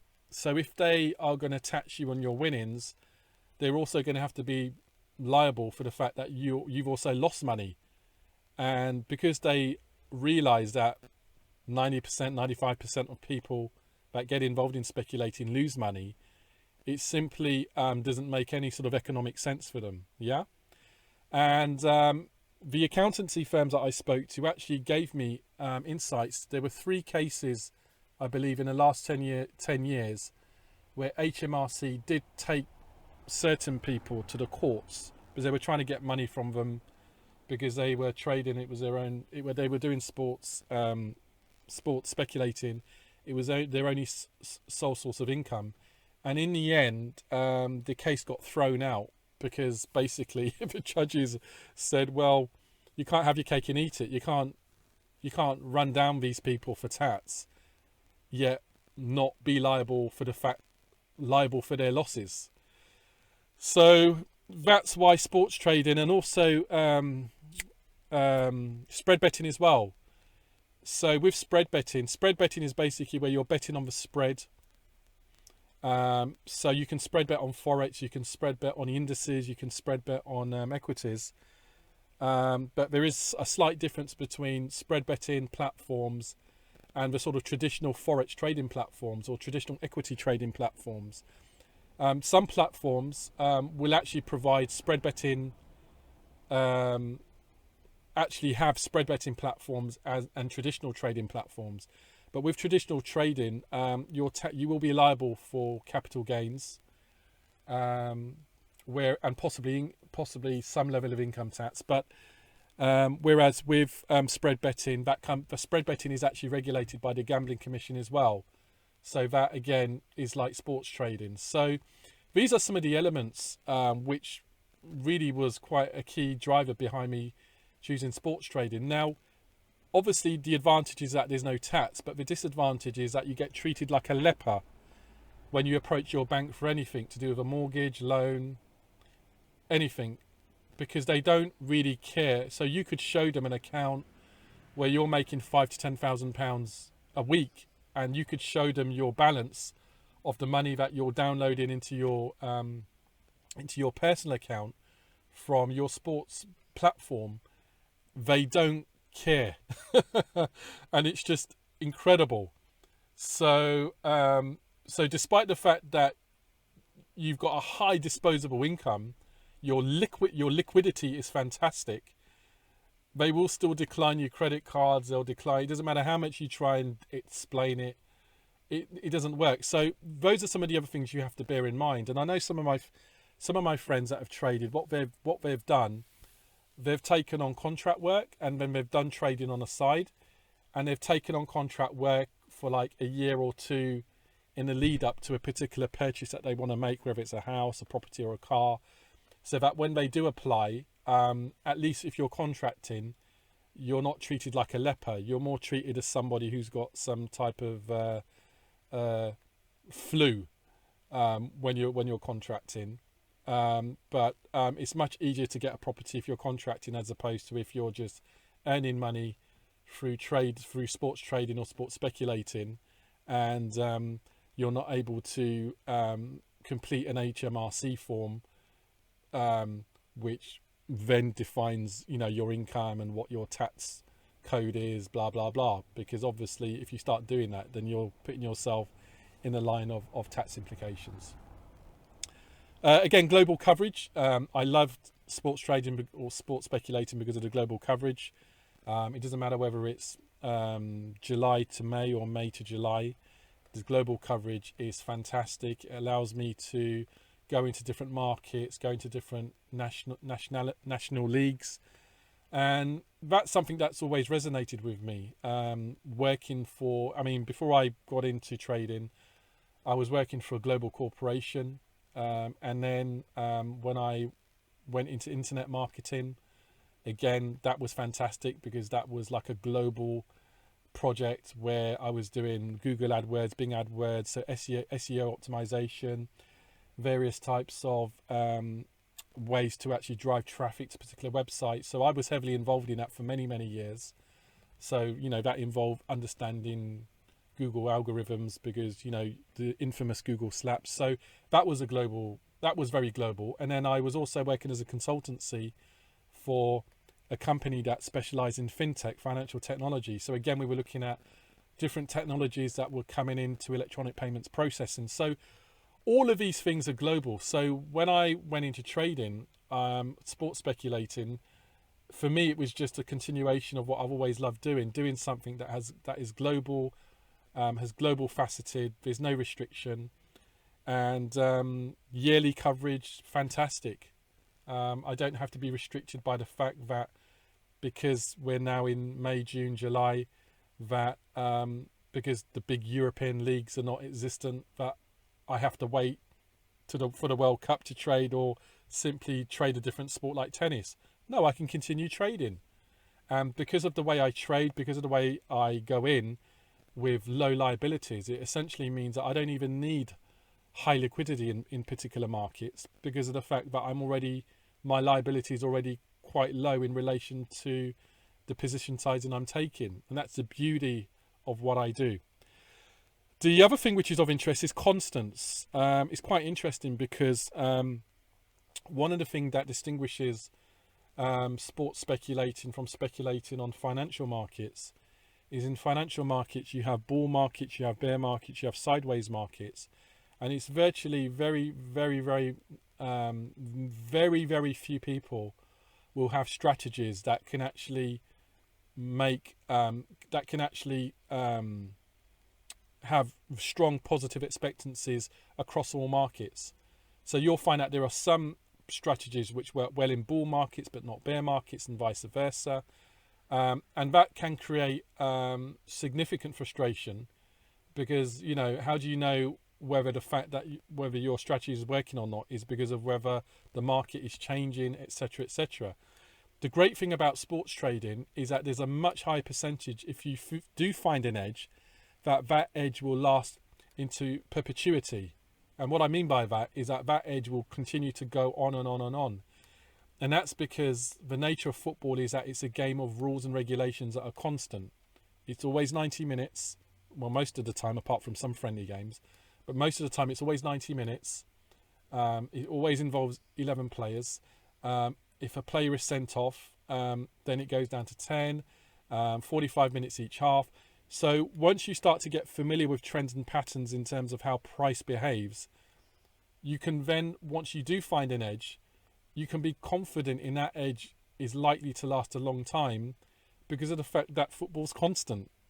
You're not facing changing markets. I mean, obviously there are sort of various nuances. So you're going to have some leagues that are more attacking than others. You're going to have some leagues which show a slightly different behaviour to other leagues. But once you've actually kind of sussed that out,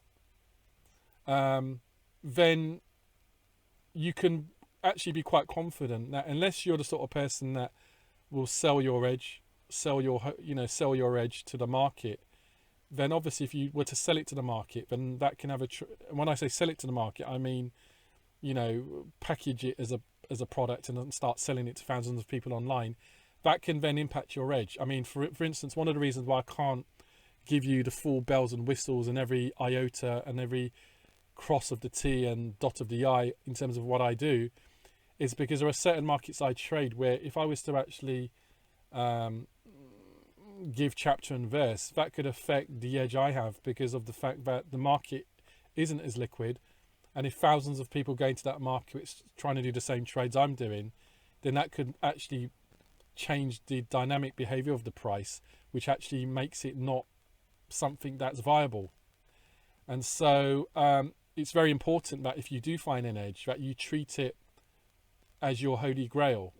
Yeah, and that's why when you see people telling you that they've found the secret of success to trading and making thousands of pounds, and they're willing to sell it for you for £20, I think that's a big that's a big indicator of as to whether there's actually any value in it per se.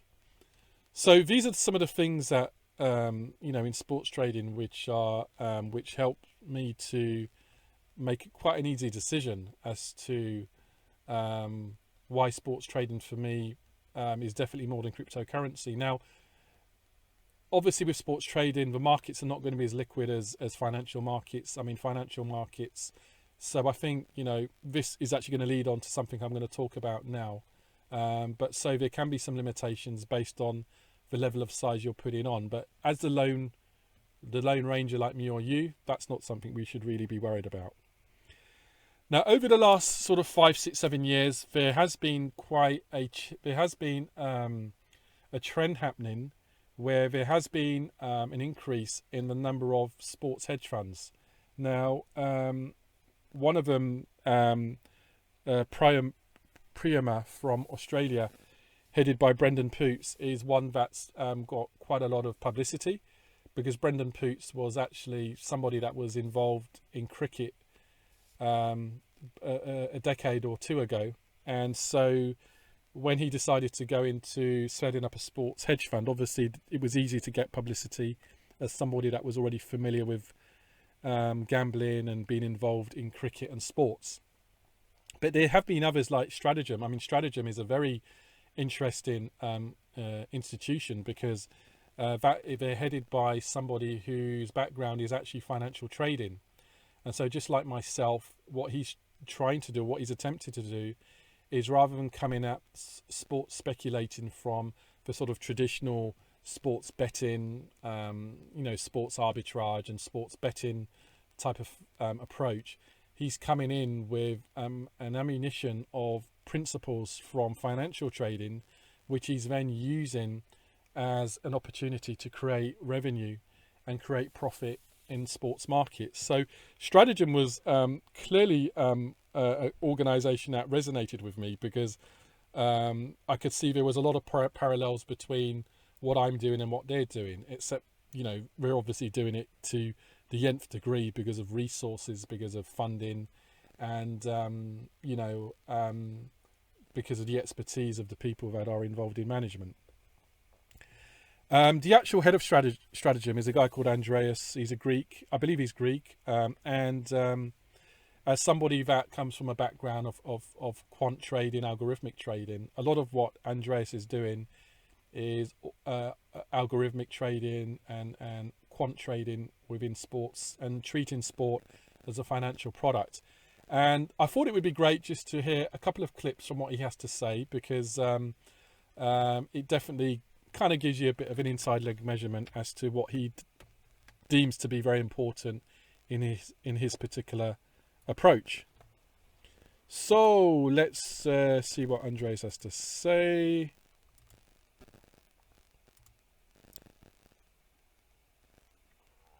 Here we go. Now, before you actually decided to settle on the idea of sports betting, you also looked into a couple other avenues as well. Do you want to share what they were? Yeah, so the idea was, as a trader in the sort of broad, deep financial markets, so fixed income, equity, and so on and so forth, you learn a set of skills, and you learn an understanding really about how markets move and what can cause prices to move. And I had wanted to find markets that still were not as saturated by human expertise or professional trading expertise as, and then I looked at cryptocurrencies, peer-to-peer lending, sports bets, and then online advertising space. So the type of trading you can do sort of on the online advertising exchanges that is run by, Google and Microsoft and so on and so forth. Okay, so after exploring or looking into all those different avenues, why did you decide to roll with sports betting? So there's a couple reasons. So the first one is it's a growing market. So it's sports is around us everywhere, and there's more and more accessibility to in-play sports viewing, and therefore sort of in-play trading. It's a 24-hour market really, because you can sort of trade at sporting events everywhere in the world. It's fairly fragmented, therefore it's fairly inefficient, and by that I mean the concept of an exchange, the way it exists in financial markets, doesn't really exist, right? So there's not a central clearing counterparty. There's not a place where the price is predominantly driven by the supply and demand of everybody, and you can have one touch point to the market. The technology stack is fairly arcane, and more importantly, there is a lack of sophisticated human capital that has gone into the market. Now, having said that, there's a couple of outfits and people who have been extremely successful in the sports betting space, but I think predominantly the reason is because there haven't been, that many people exploring and applying rigorous trading principles as in other markets. So if I put all those together, I thought that, and more importantly, sort of another thing that I think is really important is that the asset class is really, really short duration. So by that I mean is, if you think about a trading day, you start at the beginning of the day and you end at the beginning of the day with cash. So you can lever yourself up multiple times without really needing a very big balance sheet to take positions. So you can be a really big trader without needing to hold a very big cash balance. Whereas in a hedge fund space, it's kind of the other way. You basically have a large asset pool, and you have to hold a lot of it as encumbered cash, and you can only trade with a small fraction of what you have. So it makes the game completely different, right? You're not as reliant on holding large cash balances. It really sort of allows you to recycle things, and it's very akin to high frequency or short-term systematic trading that you'll see in financial markets. So those were really the primary drivers for me to decide to go into sports.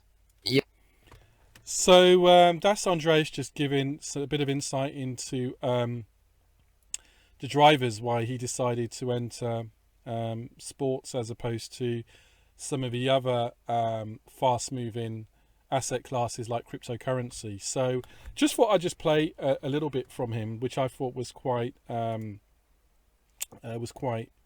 interesting, as I'm sure you would have found. I also wanted to play another clip because Andres was actually asked a question, which I thought was a really good question. He was asked a question in regards to the importance of statistics. As I mentioned before, based on my experience, I believe that the combination of pre-match statistics as well as momentum drivers during a match is, to me, the perfect combination in terms of helping to identify whether trading opportunities should be entered, as opposed to taking either one of those in isolation. So the point I'm trying to make is I believe that the combination of momentum drivers during in play versus statistics pre-match, that the combination creates something which is more powerful than the individual components. Now, I know that there are some people that actually say that they don't make any consideration for pre-game stats. They base everything on price and momentum during a game. So there's no analysis of stats. There's simply nothing that happens. Their complete focus is just on price action. And everybody has, everybody to their own. And if that works for people, you can't really knock them if they're creating profit, because it doesn't matter what I say, it doesn't matter what you say. The final arbitrator of whether something works or not is the accounts. Yeah. So it doesn't matter what I say. It's completely irrelevant if somebody is actually able to make consistent profit. The argument can be more in regards to, well, how much is your profit accelerating on a weekly, monthly basis? But Andreas was asked this question, and I just thought it was quite interesting to hear what his response was. So let me just play that. It's just a couple of minutes before we actually move on in the presentation. So why do you believe, because you're a very data-driven operation, yeah, why do you believe that sports are predictable through using essentially historical data? Like, are there fundamental reasons behind your predictions for why you believe a certain team should achieve a certain outcome? Or would you say that you fall more into the camp of data mining? I think we kind of have a foot on both camps. So the predominant factor is that sports they're repeatable events, right? So if you think about all the algorithms that have been developed for computer games, let's say, what's interesting about them is that the rules of the game tend to be static, and the same thing holds for sports, right? So in football, you have 11 players, 90 minutes plus overtime, red cards, yellow cards, and so on and so forth. So there's no factors that are extraordinary that can drive, for the most part, the sort of outcome of a game. And then the behavior of the teams, again, for the most part, as it is observable through time, can be deciphered, right? So whereas if you look at financial markets, you have, micro factors that kind drive the pricing of a security, and you have macro factors. And you don't really know what's going on in the macro part of the landscape. It's really sort of a large amount of uncertainty. Whereas in sports, the events tend to be repeatable upon themselves, right? So if you are able to observe what's happening in 100,000 games, then for the most part, you can understand the strategies of the teams, the strategies of the coaches, how certain players play. And I think it's important to understand that for the most part, teams don't try, and I know this is going to sound a little bit counterintuitive, but let's say in the case of football, they don't try to score goals.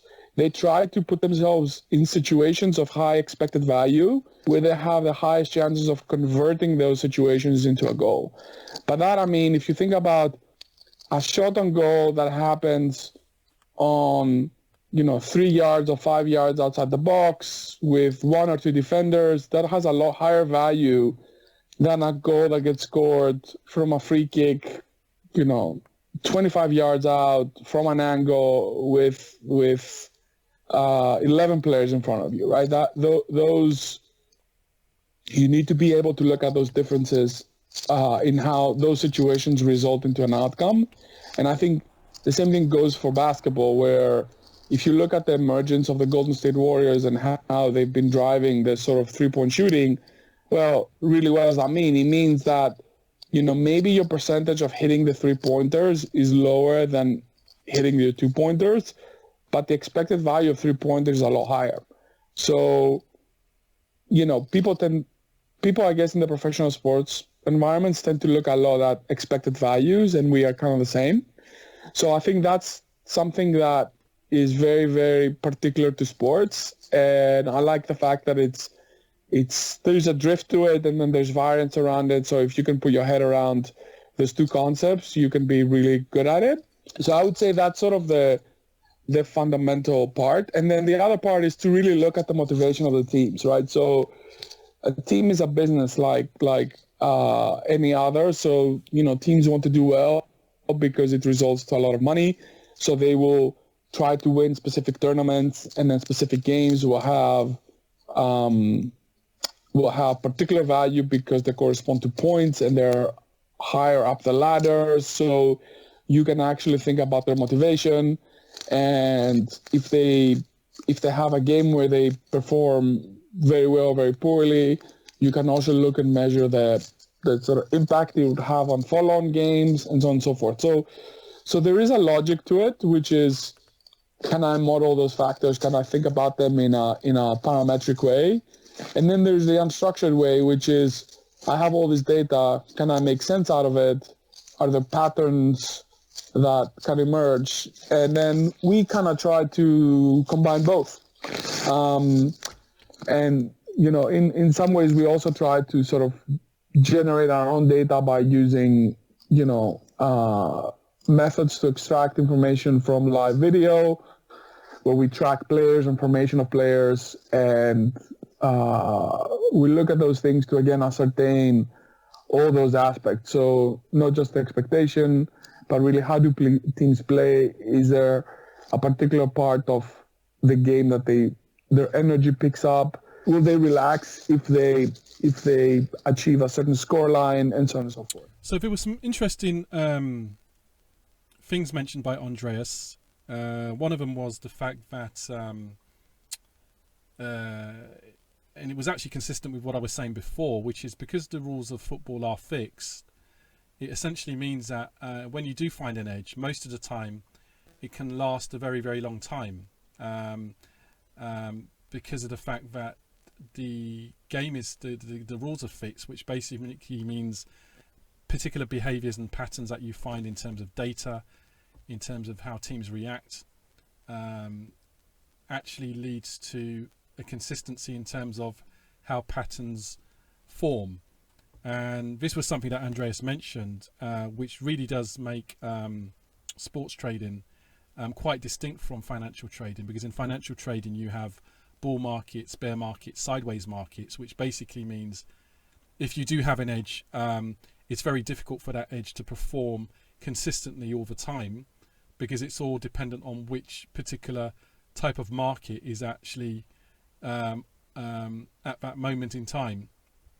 And Andreas also talked about things such as take into account whether a team, motivating and driving factors for a team, which has an impact in terms of trading approaches. And that again correlates with what I was saying. One of my friends who trades late goals, he only does it where a strong favourite. And when he says strong favourite, I'm talking about a team that is normally there in the top six of that particular National League. And it's got to be also the first tier of that particular nation, because obviously there's going to be a lot more money up for grabs in the Premier League or Spanish Division 1 or Icelandic Division 1. There's a lot more money at stake. So obviously there's a more incentive for teams who are losing or drawing against teams that they should be beating to actually try and find that extra goal within the last 10-20 minutes. So interesting points made by Andreas, and I think also because of the fact he comes from a financial trading background, it really does resonate with me, because there are so many things he talks about where it really kind of matches things that I used to say and that I've been saying all along. I mean, obviously Andreas has a whole machinery operation in terms of what he does, where I'm just a lone ranger, but there's certain parallels that I see, and that helps me to give me an affirmation of what I've been talking about in these webinars. So moving on,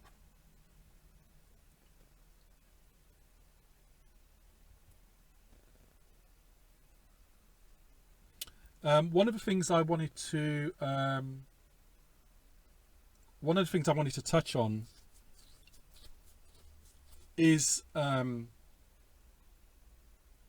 basically this concept of trading leverage. Now, when we talk about leverage, leverage has a particularly dark, nasty connotation in financial trading, and the reason for that is because in financial trading, a lot of some of the brokerage platforms actually facilitate rookies and new accounts going bust, because if a rookie puts 5,000 or 10,000 into their account, leverage essentially means that that 10,000 can have £100,000 worth of buying power, which sounds great and is very attractive, because it then creates the illusion that it doesn't take many trades or many days of trading for somebody to grow a £10,000 account into a £100,000 account, only for most of them to realize that what actually happens is that they lose all of their money, and then they also end up having to pay additional money to the brokerage platform.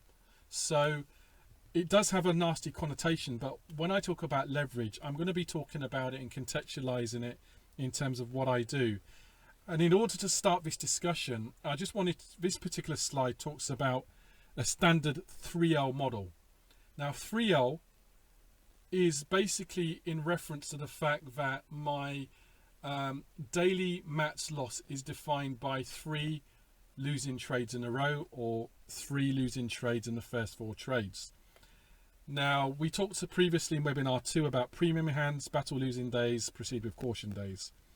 And but basically the underlying principle is that if I do hit 3 losses straight out of the bat, or 3 of my first 4 trades are losing trades, then I will stop for the day. So this is what I call a 3L model, and the whole principle is based on like baseball, where you get 3 strikes, and after 3 strikes you're out. What I then discovered is that if I use a different model, or make a customization where my model is 2L, so it's the same category of premium hands, battle losing days, proceed with caution days, but with a leverage model, what I now have is 2L rather than 3L, which means that rather than waiting for 3 trades to take me out, I'm only waiting for 2 trades. But what it basically means is that but the consistency factor here is that my daily max loss is still going to be the same as it was at 3L. And to kind of bear this out, this next slide is like a simulation. So it shows you that the standard model, so if we, and I've picked some figures here just based on what I do. So if we're targeting price at 1.55 to put in our lay of, in terms of late goals, if we put in a lay at 1.55 where my liability is £100, what it would mean is that my profit is going to be £180. but it's a 3L model where my maximum daily loss max is £300. So if I have three losses of £100, then I'm going to hit my daily max loss of £300. Now, sometimes I do get situations where in the first 4 trades, I do have a win.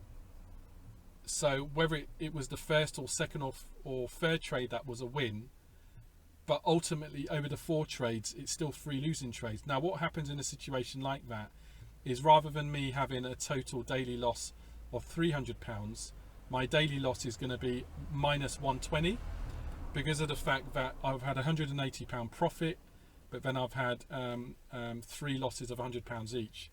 Now, even though I haven't hit my daily max loss in that scenario, I still will stop because of the fact that I've had 3 losses in my first 4 trades is an indication to me that the market is not trending in favor of my strategy. And so what I do, I stop rather than trading on to try and see if I can get some profit back or trade on until I hit my daily max loss. So this is the standard model. Now the leverage model is exactly the same in the sense that the max loss is minus 300, but rather than it taking 3 losing losses like out of the bat to take me out, it only takes 2 losses to take me out. So basically what it means is that my loss, instead of being £100, my liability, rather than being £100 a trade, would be £150 per trade. But what it means is that if my liability is £150 a trade, then it means that my profit is actually going to be £272 pounds for each win, which is obviously a lot more than 180. So the leverage model is basically maintaining that daily max loss, the daily max loss that I'm willing to incur, but it's basically increasing my position size and increasing my individual liability per trade, but maintaining the consistency of my daily max loss. So what I wanted to do was kind of show you how this actually works in a real live simulation. So in terms of this simulation, I'm going to go to one of my favorite websites, which is Roll Dice Online. And I'm going to pick a 9-sided dice because a 9-sided dice represents a 55% win rate strategy. So here, this particular model, standard model that I've been following since March, has been based on an average win rate of around 55%. Yeah? And so I'm trying to replicate that with a dice roll. So I'm rolling a dice, 9-sided dice. The number of dice to roll is 4 because each dice roll represents a trade, and the number of rolls is 7 because each unit of this 7 represents 1 day in that 1 day, because I'm going to do this simulation based on trading 7 days a week. Okay. So this is Mel. This is actually going to be a rerun of the simulation which I did previously. I'm doing this for 2 reasons. Number one is some people had said that the quality of the simulation in terms of being able to see the values wasn't that good, which I do agree with. So what I've done is increase the font size, which hopefully should make a difference this time. Also, there were 1 or 2 mistakes in terms of the values which I'd put into the simulation, so we can make sure that we get it 100% correct this time. And thirdly, the simulation last time, it was even I have to admit, it was very extreme in the way that 2L was almost 10k more than 3L in terms of the 9-week simulation. So what I wanted to do is just do the simulation again and let's see how we get on. So again, this top section here is where we're going to be filling out the results for the 3L model. This section below is where we're going to be filling out the results for the 2L model. And we're going to be using a 9-sided dice because we're trying to replicate a win rate of 55%, because the strategy which I employ for late goals has an average win rate of 55%. So with a 9-sided dice, if it comes up as with a value of 1 to 5, then it's a win. If it's a value of 6 to 9, it's a loss. And you can use a calculator. If you do 5 divided by 9, it's 55%. So anything within the range of 1 to 5 is indicative of the 55% win rate. Anything at 6 to 9 is indicative of the 45% loss rate. As you can see, to make things easier, that when I do the simulation, I've already figured out, made the calculation of what the profit is going to be for each day based on what the number of wins or number of losses are. And each day, each dice roll is indicative of 1 trade. So we're making 4 trades per day minimum, and then the 7 here is basically indicative of each day of the week. So, you know, Sunday, Monday, Tuesday, Wednesday, Thursday, Friday, Saturday, week 1, week 2, week 3, all the way up to week 9. And just bear in mind that this is a minimalist simulation, because we do know that with premium hand days and even I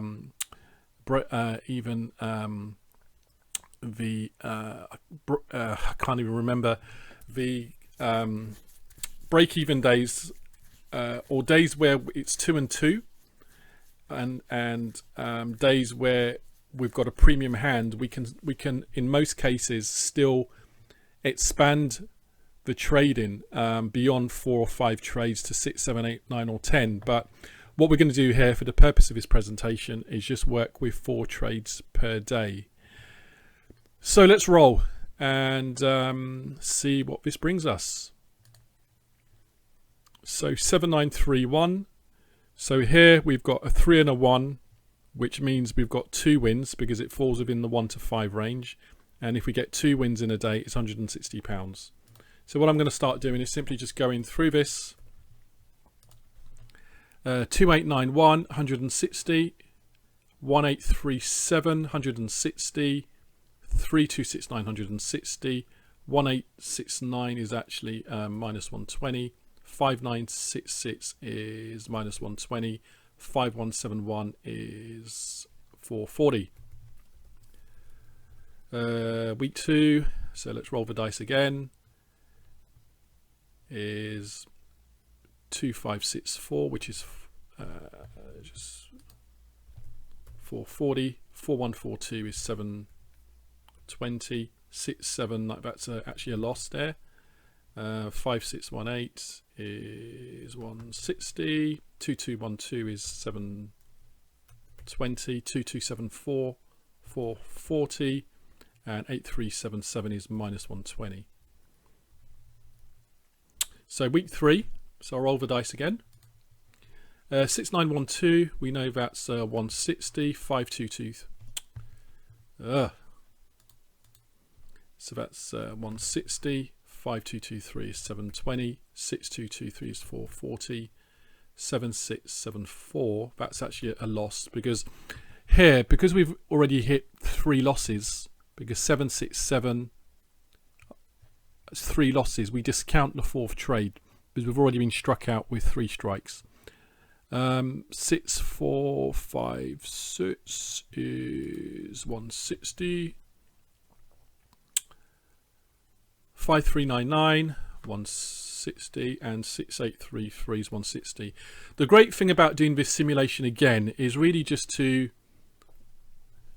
it's really good doing multiple simulations, because you start to get a good idea as to whether, you know, the first run was a fluke. And I mean, there's no such thing as a fluke, but if you get my drift, there was a massive gap between 2L and 3L, and it was a lot more than what I'd anticipated. So that's the reason why we're doing another simulation now, which I think will help.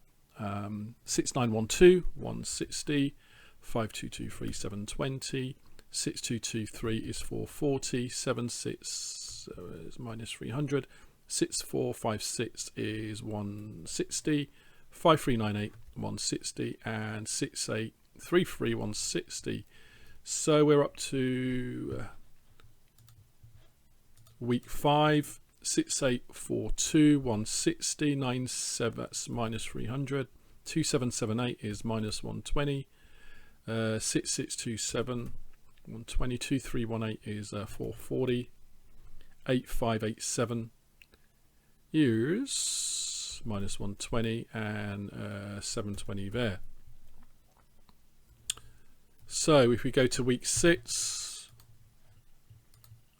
1977 is minus 120. 5863, 160. 1137 is 440. 9366 is minus 120.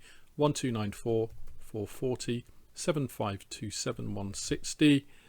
And 9249 is 160. Roll the dice again for week number 7. 4918, 160. 2316, 440. 5125, 720. 9165 is 160. 5467 is 160. 5965 is 160. And 2889 is minus 120. Week number 8. Here we go. 1876 is minus 120. 3657 is 160. 9751 is 160. 9735 is 160. 5971 is 160. 5513 is 720. And 6611 is 120. So we're going into week 9, and just put this out a bit so we can see what it's come to so far. So week number 9, which is the final week of this test for the 3L model. So it starts off with a 160, then it's minus 120, then it's 440, then it's 440 again, then it's minus 120, minus 300, 16, then it's a 160. So in total, it's £11,380 over the 9-week period. I believe yesterday, when I actually did the simulation the first time round, it was just around the 10,000 mark. So here in the second simulation, it's coming up as around 11,380. Okay, so what we're going to do now, we're going to repeat the simulation for the 2L model, which is the leverage model. And just to repeat, with everything remains the same in terms of the simulation. If the numbers are 1 to 5, it's a win. If it's 6 to 9, it's a loss. The daily maximum cap is consistent at £300, just as it was for 3L. The only difference is obviously because the position sizing is larger than the 3L model, and because the individual loss per trade is slightly larger than the 3L model, it's going to result in slightly different profit margins based on what the number of wins are for each day. So let's roll. So 7535 is 3 wins, 666. And I'll just repeat again. This simulation has nothing to do with the movie The Omen. So when you see 666, it's just because of when you make the calculation what it comes to from 3 wins of 272 and 1 loss of 150. Number 2 is 1088. Then it's 2866, which is minus 178. Then it's we've got a loss here of minus 300. 3288 is 244. 5936 244. 1922 is 666. So I mean, again, just like the first simulation which I did the first time round, you can clearly see that straight out of the bat, the 2L model is already up on the 3L model. But let's keep going. So minus 300, 6167. Okay, so we've got 2 losses in a row. 2 losing days in a row. The next one is 1852, which is 666. Then we've got 244. Then it's 5615. So that's 666. 751666, and then 4915666. So, I mean, this is just an example of the power of risk to reward, because this particular week number 2 for the 2L model, we've started off with two daily losses, 2 daily losses.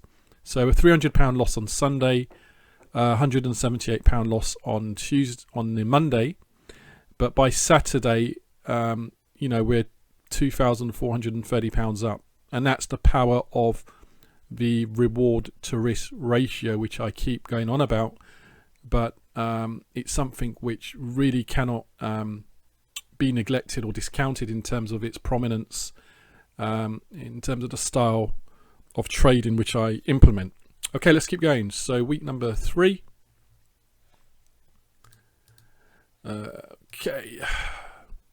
So 4638, which is 244, 5939 1794 244, 1674 244, 2757 244, 1693 244, 5451, which is 108. So that particular week, there was actually no losing days. So we go up to week number 4. 244, 2929 244, 7946 is a minus 178, 99 is actually a minus 300. The reason why this is minus 300, this one is in fact both of them are minus 300. So I'm glad I caught that mistake. In both cases, both days, even though the third trade was actually a winning trade, with the 2L model, the strikeout is the first 2. So after the first 2, we would have already stopped for that day. 6257 is a 244. 7693 is a minus 178. Oh, it's actually another minus 300. Sorry, I'm so ingrained with the 3L that... So let's start again. 244, 244, minus 300, minus 300. Then this one was 244, then another minus 300. And then this last one should be 5853, which is 666. So that's not a great week. But as I've said before,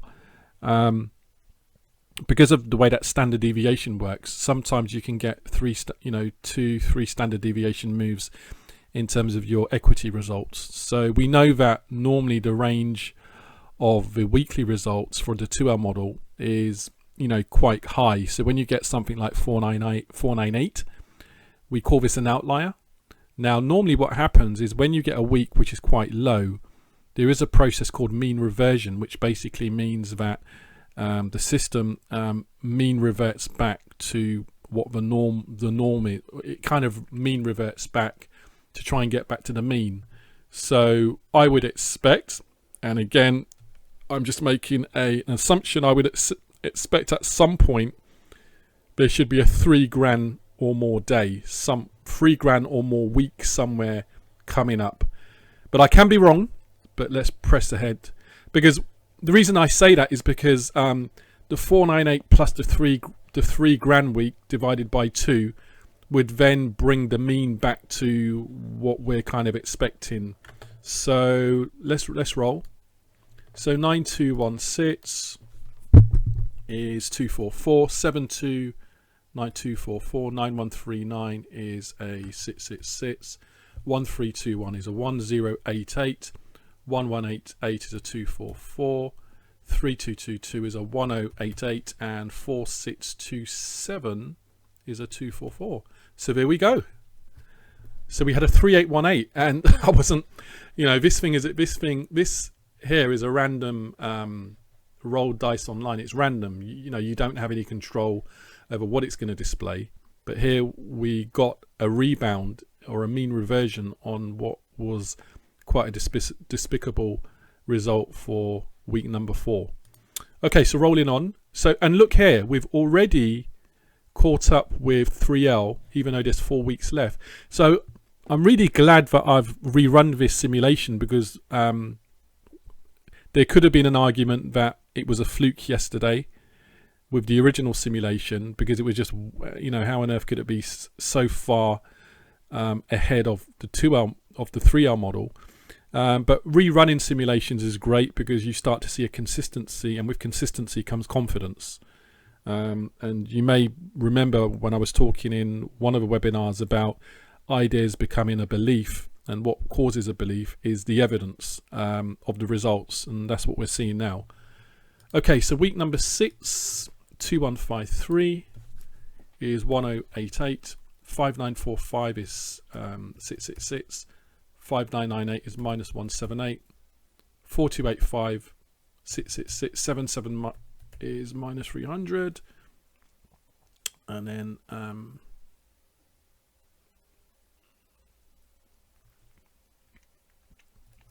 just start this again. 1088, 666, and then that was a minus 178, 666, minus 300, minus 300, 666. Week number 7, 7828, which is a minus 300. 8623 is another minus 300. 4698 is a minus. So this hasn't got off to a great start for week number 7. Let's see what happens. Minus that's 244. 5594 is a 666, and then a 6963 is again another minus 300. So this week is definitely and then a minus 4 is a 244. So are we going to see a mean reversion again in these next 2 weeks? So let's roll again. Minus 300, 4, 5, 7, 3, 6, 6, 6. 5945, 666, 6942 is a minus 300, 9449 is a 244, 5259 is a 666, 2595 is a 666. So yeah, it came back strongly again in week 8, and then if we go to the final week, week number 9, minus 178, 5795 is 244, 3339 244, 1854 666, 8459 244, 7418 244, 2763 is 244. So there we go. So what do we see? We see again that with another simulation, we can clearly see that the 2L model is much more powerful than the 3L model. Okay, so again, we just want to re-emphasize that we have not made any changes in terms of what our daily max loss is. It remains at £300. But by sacrificing making that third trade, so if we hit 2 losing trades with 2L, it's a strikeout. If you hit 2 losing trades to begin with 3L, it's not a strikeout because you still have a third trade that could pull you back into the game. But by sacrificing that third trade on a 2L model, what we've actually done is actually leveraged up on the position size for when we win. And our loss is, our individual loss has also gone up. But because we've maintained a constant of the daily max loss at £300, it basically means that we've leveraged up in terms of our position sizing. So when we really get them really strong premium hand days, it really starts to ramp up. The other thing to bear in mind as well is, and this applies to both, is the fact that it's a minimalistic approach in the sense that we're not including the days where we can actually go into trade 5, 6, 7, 8 if the market's starting to trend in favor of our strategy. We've just kept it at 4 trades a day. So, you know, there's a good chance that if we had done this in a live environment and taken into account premium hand days and cautionary days, this could be as high as 15,000. This could have been up to 24,000. But again, all I'm trying to show you is the fact that there are very subtle, very sophisticated, but very subtle enhancements, modifications that we can make to our strategy, which allows the power of the reward to risk ratio to really kind of profoundly and exponentially increase our profits over time. And these are the sorts of things that I love investigating and testing. This is just one of the things in the armory that I have. And over the course of many webinars to come, we'll be looking into some other areas as well. And you know, this is the sort of thing that you're not going to find on a typical you know, trading course online, football trading course, or some sort of subscription that you signed up to.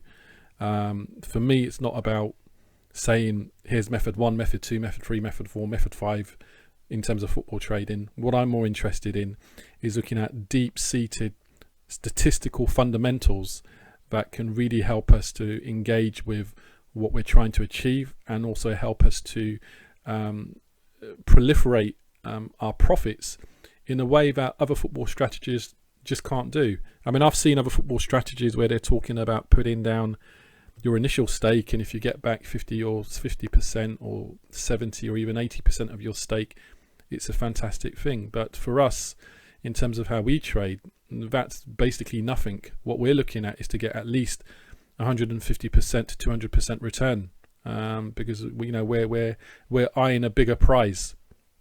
So I hope this simulation has kind of helped. I hope the clarity is a lot better as well, because what I've tried to do is increase the percentage of the window, which I hadn't taken into account when I sort of did it the first time.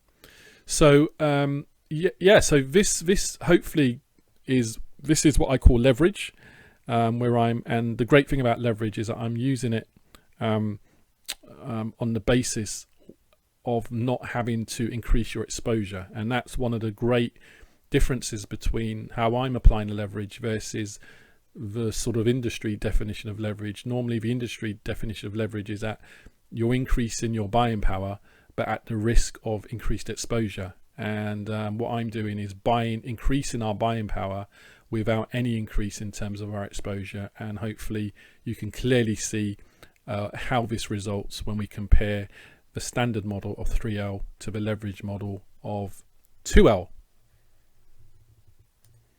So to end this webinar, I just wanted to again let you know the website is www.scienceoftrading.com. admin@scienceoftrading.com is where you can contact me, and the Twitter handle is @scienceoftrader. So I hope that this webinar has been of some use to you. Clearly, as we go along, there's other things which I'm going to be talking about, which I hopefully will add to your armory. And let's rock and roll for the rest of the week. I'll continue to update you with my daily results. And just to let you know, what I'm doing now, I am now adopting a 2L model.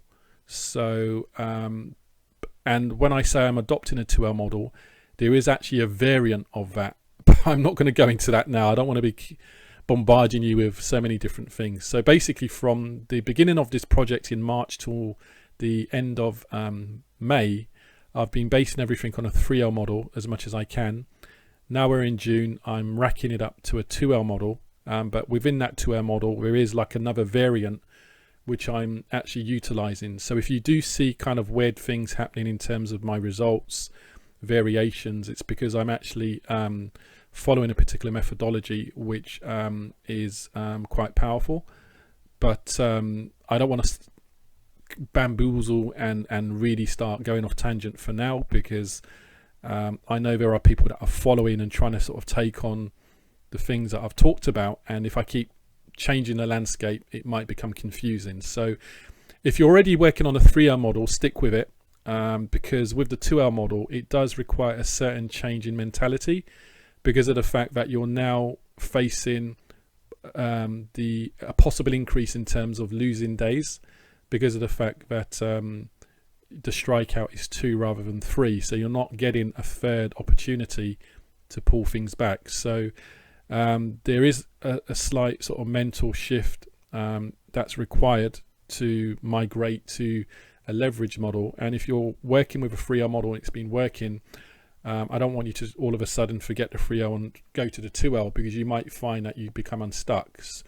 I only talked about 2L because I'm just trying to show that there's a lot more scope for development and advancement in terms of the methodology.